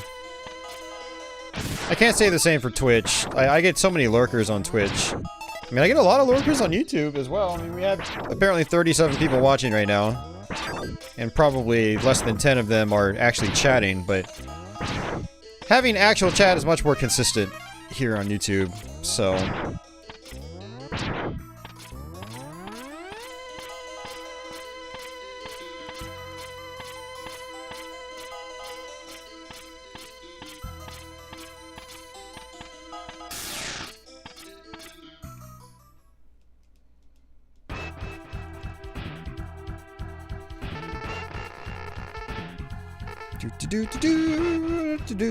I'm gonna kill your dog. It's gotta be fun. Should've got a cat.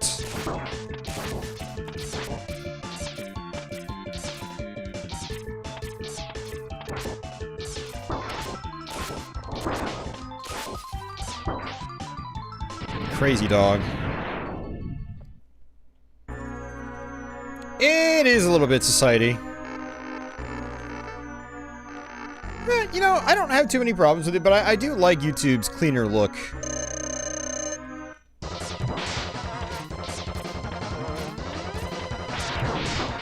Oops.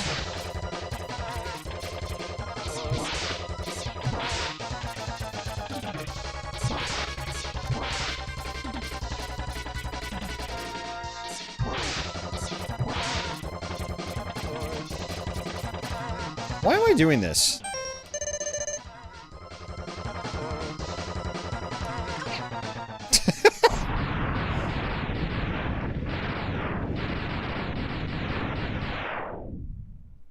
Yeah, you can change it to dark mode. It definitely helps. Same with YouTube. They both have light and dark modes.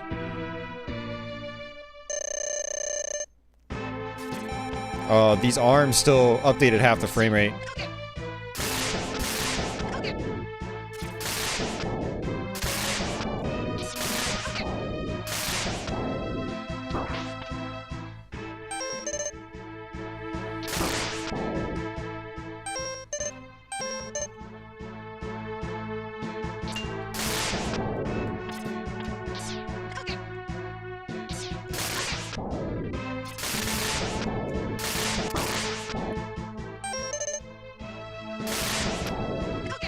Dude, it's so hard to get. You notice that I always shoot before I do it?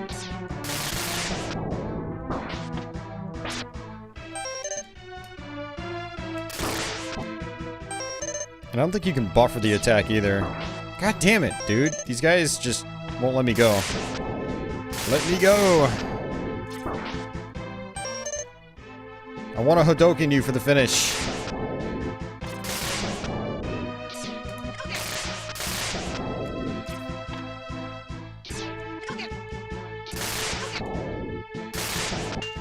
I don't think it's gonna work.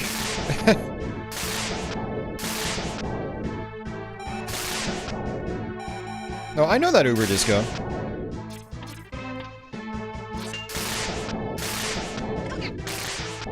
I think these have to actually, like, fly upwards.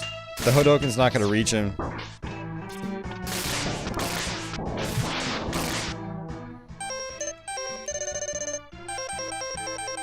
Gotta remember, Uber Disco, this is one of my most played Super Nintendo games, dude. And we just beat the game on the DOS version. I was just trying to Hadoken his head.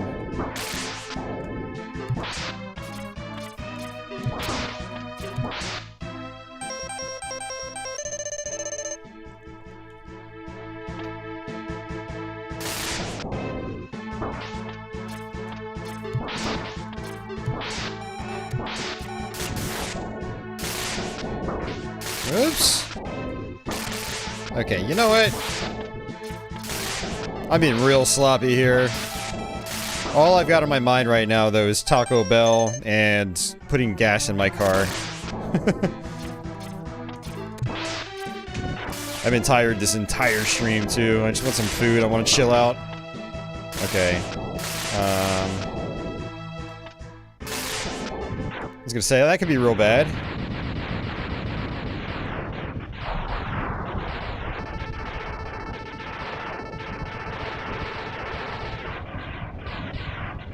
Yeah, for the longest time at Uber Disco, I didn't know you could actually kill him with your fully charged shot.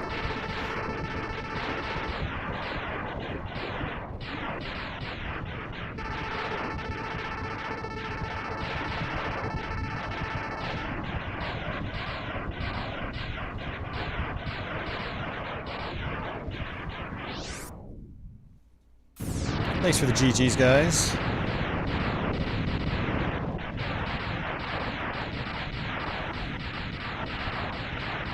Yeah, I'd imagine Uber Disco. I'd imagine.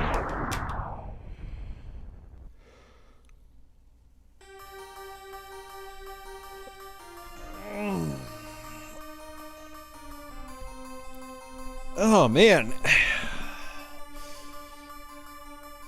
Another Mega Man X stream down.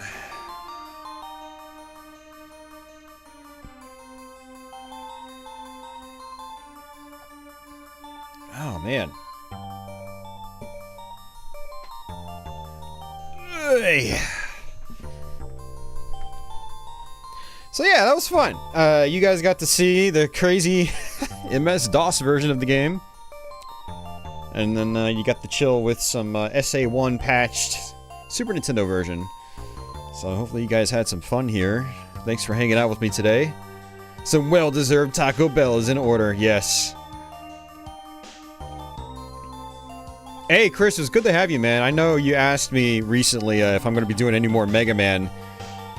And like I tell everybody, I don't really have a lot of stuff planned in advance, so I'm just kind of winging it. But I got this game working on the MiSTer last week, and I ended up beating it just yesterday. So I decided, you know what, we're going to stream it on YouTube. And like I said, I'm also going to try to do Let's Plays on Mega Man's 1 and 3 for MS-DOS. So I meant to try to record part 1 today. Not today, but this week. I wasn't able to get to it, though.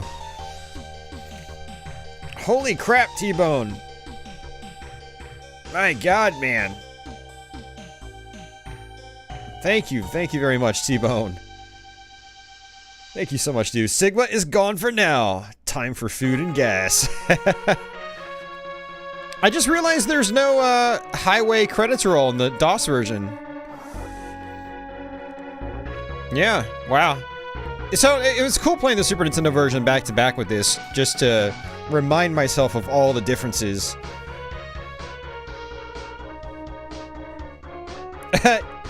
Even if I only saw 3/4 of the stream.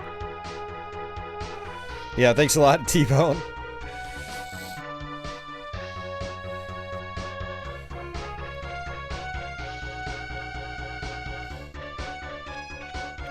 Hopefully the video quality is pretty decent. Since I bought a brand new processor, I was able to raise the bitrate and raise the encoding quality as well, so. T-Bone 0 key is sticking. Yeah, take care, Cafe, man.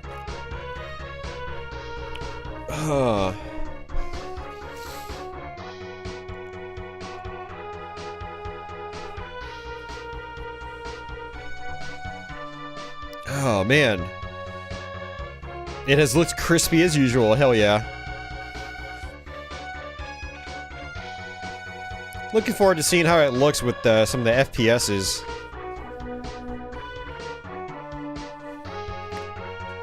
First-person shooters have a lot going on, and so usually they get pretty artifacty, or they have a lot of artifacts.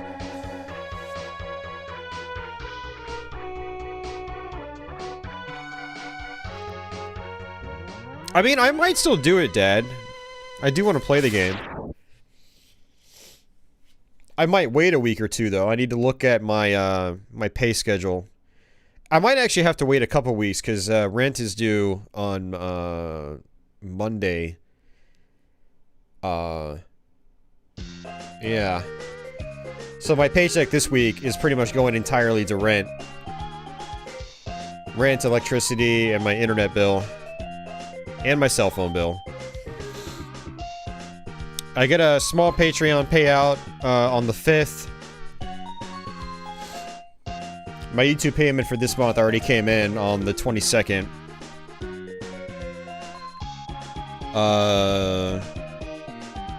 Yeah, I'll probably have to wait until like the 10th or the 15th, where I get I'll probably get my mid-month paycheck then. That's usually my play paycheck. Well, I still have to pay a lot of bills and stuff like that, but it's usually one where I have some money left over where I can, like, buy something like Ghosts and Goblins. So if I do buy it, I'm probably gonna have to wait at least a few weeks. I don't know, we'll see. I'm gonna check my finances actually right after ending the stream. See what I can work with. If I can buy it right away, then I might. Have I ever considered Ninja Gaiden Black? Yeah, absolutely. It's just that I've never actually beaten Black, and I've only beaten the first Ninja Gaiden once, like, 13 years ago. So it would be one that it would take me a while to relearn. So, and that's kind of hard for me right now, trying to learn a game of that size. Like, learning Mega Man X for MS-DOS was one thing, but learning something like Xbox Ninja Gaiden is a totally other thing. Getting good enough at it to where I can get through it consistently, like, yeah. It'd take a lot of practice. Yeah, but Sigma isn't as good as the original one, as far as I'm aware. I've looked at some comparison videos, and I think overall you're probably better off playing the Xbox original. Playing them on an Xbox One X at 4K.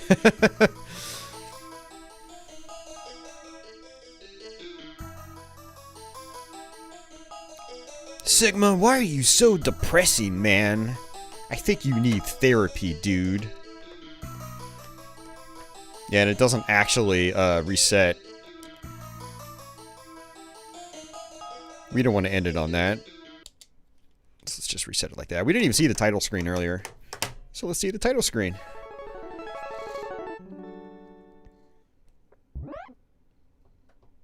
Yeah, are those versions going to be based on the Sigma ports?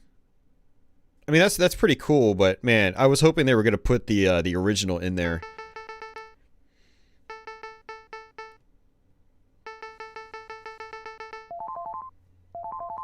But yeah, whenever I do decide to, you know, play those Ninja Gaiden games here, I'm definitely going to be doing the Xbox originals. And personally, I'll probably start with the first one.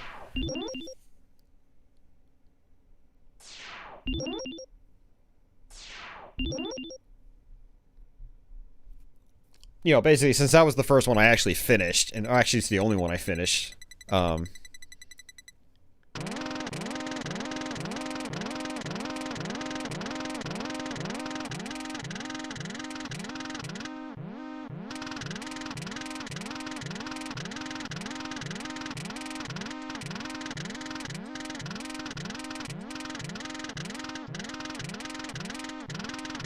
Ninja Gaiden is an all-skilled playthrough as a speedrun. See, that's cool. I guess no glitches and exploits. Just playing the game regularly and just being really good at it. I like that.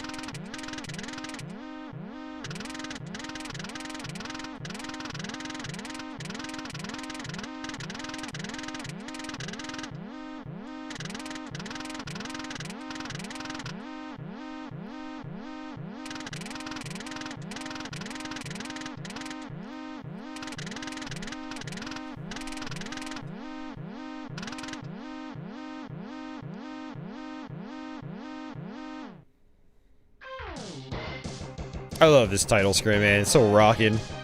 It always gets me pumped.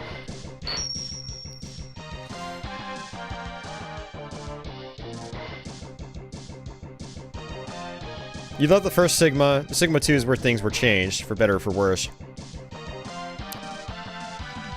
Interesting.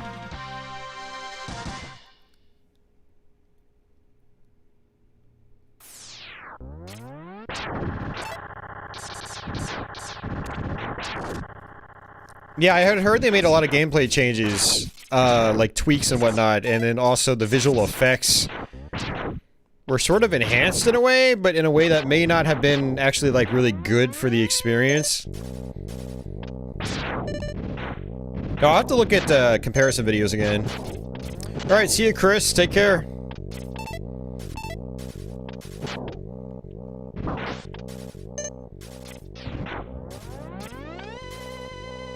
Ah, the art of the attract mode.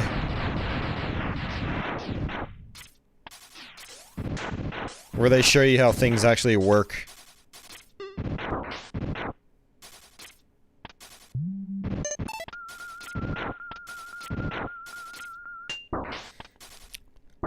One thing that's nice about this game is that just about every special ability is useful.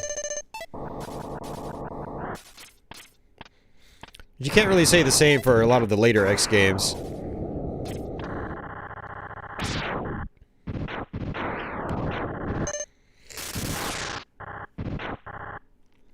Yeah, the X's backwards compatibility is awesome.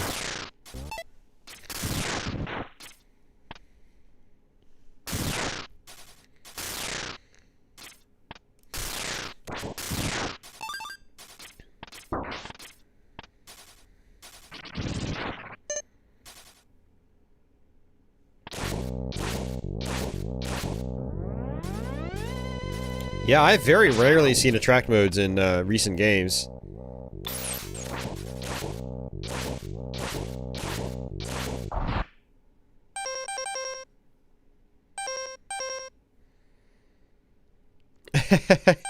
The fire could be useful, Uber Disco. It does a lot of damage pretty quickly.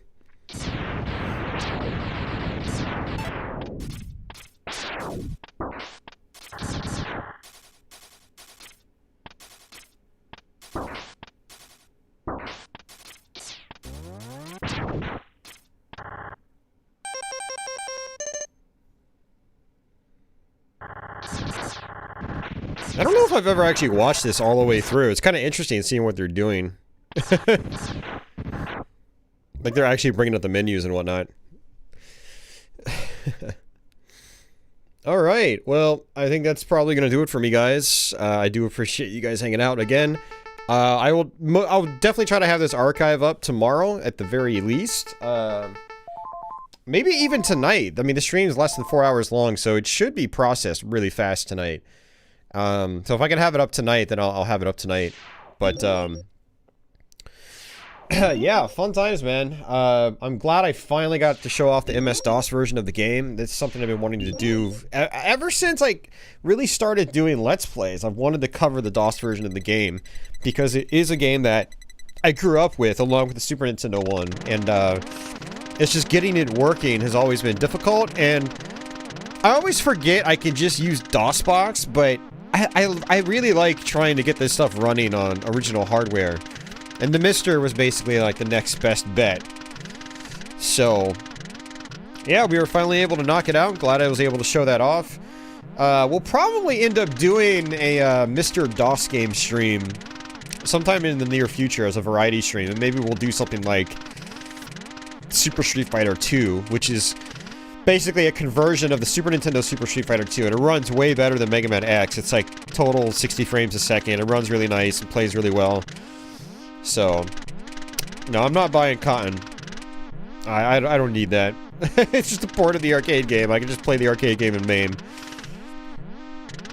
I like the Cotton series, but I'm not thrilled about them because I haven't put a lot of time into them. So, I did enjoy the first one. I played it on TurboGrafx CD not too long ago, but I can do without it. I got plenty of other shmups to play. So many games, so little time. As I always say. So, yeah, we're gonna get out of here, guys. If you guys have any last minute questions or comments, feel free to post them in the chat. I'd like to give huge shout outs to the people that did super chats tonight. You guys spoiled me tonight. So, Tenchi3, Jeffrey Smith, Mark Havener, Dad, and of course, the one, the only, T-Bone Saxman. So thank you guys for, you know, pitching in that way tonight. Another shout out for merch, because Dad's gonna say something about it. Oh, look at that! Like right as I mentioned it, he says merch plug. So I told you he was gonna say something about it. But yes, I have merch. For anyone that wants to rock some gameplay and talk, you know, stuff. Drink some coffee in the morning with a Patchy mug. Or rock a Patchy shirt. So, but yeah. I don't make much off these, just like $1 or $2 for each item. So I don't really think about this as like a money-making thing. It's not like I'm gonna sell a whole lot. But if you want to rock some gameplay and talk stuff, you know, it does help the channel, and, you know, kind of gets the word out, too. So yeah, I've got this stuff here. These stickers are pretty nice, too, if you like to slap stickers on the stuff. And, yeah. Phone cases, yay. I like this t-shirt. I like, having, these gameplay images on the back. I actually really like those, so. I actually had hoodies made, but the material Spring uses for hoodies is not very good. And so the images came out really dark, but the images look pretty good on these t-shirts, which is nice. So. But yeah. Patchy mug. Patchy shirt. And yeah. So yeah. Merch. Alright, see you, Tenchi. Take care. Turn this down just a little bit. But yeah, take care, guys. Thank you for hanging out once again. I'm not really sure what's up on the docket for future streams. I might do a Super Mario World SA1 hack run. So just like Mega Man X, there was an SA1 hack in Mario World, which again gets all the gets rid of all the slowdown, and it also gets rid of the enemy on-screen limitations. So there's only so many enemies that spawn in on the screen in Mario World. I guess because of the slowdown limitations. But that cap is removed with the SA1 patch, so there are parts that have a lot more enemies on the screen, and so it's actually harder. It's pretty cool. I played through about 2/3 of it last night, so once I beat that game, I'll probably come back with a YouTube stream, maybe even next week. I do know I also want to do Horizon Chase Turbo. I talked about that a couple times recently. I did get a code from, I guess, one of the sponsors of, you know, the development studio. So I feel like I should stream that because I got a free key. You know, you get free goods and you might as well cover them because, you know, you didn't have to pay for them. So, but it's a game I've always wanted to put time into anyway. I've owned it since it came out because it's like a Top Gear spiritual successor, and I only played it for one night like 3 or 4 years ago now, and so yeah, we'll try to run a stream of that soon. So maybe I'll do that next Wednesday, or maybe I'll do Mario World SA1. I don't know, but we'll definitely do those in the near future for sure. I would like to do a Dreamcast shmup stream now that I think about it. I need to start writing this stuff down. I've been keeping all this stuff in my head. I really need to just... I used to have a Let's Play and live stream list that I would update to have a game plan, but, you know, working 2 jobs and trying to treat YouTube and Twitch like a third job has just been, I haven't had the energy to update lists and keep track of things. I've just been keeping it all up in my head. Which works sometimes, but it doesn't work other times. I forget about things, or yeah, or I just do things without a game plan, and sometimes that just causes me to not really want to do them. So, but yeah, that's gonna do it for me, guys. I don't see anybody else chatting, so I'm gonna go ahead and get out of here then. So, yeah, once again, thank you very much for watching. Archive will hopefully be up later tonight or sometime tomorrow. I'm aiming for later tonight. I'm gonna go get gas and dinner, and then when I come back, I'll check it and see if it's been processed already, because streams under 4 hours process really quickly. Streams over 4 hours do not. So, yeah, if you know, this is under 4 hours, so should process really fast. But yeah, guys, you know, wherever you are in the world, have yourselves a fantastic day or night, and I guess until the next one, take it easy.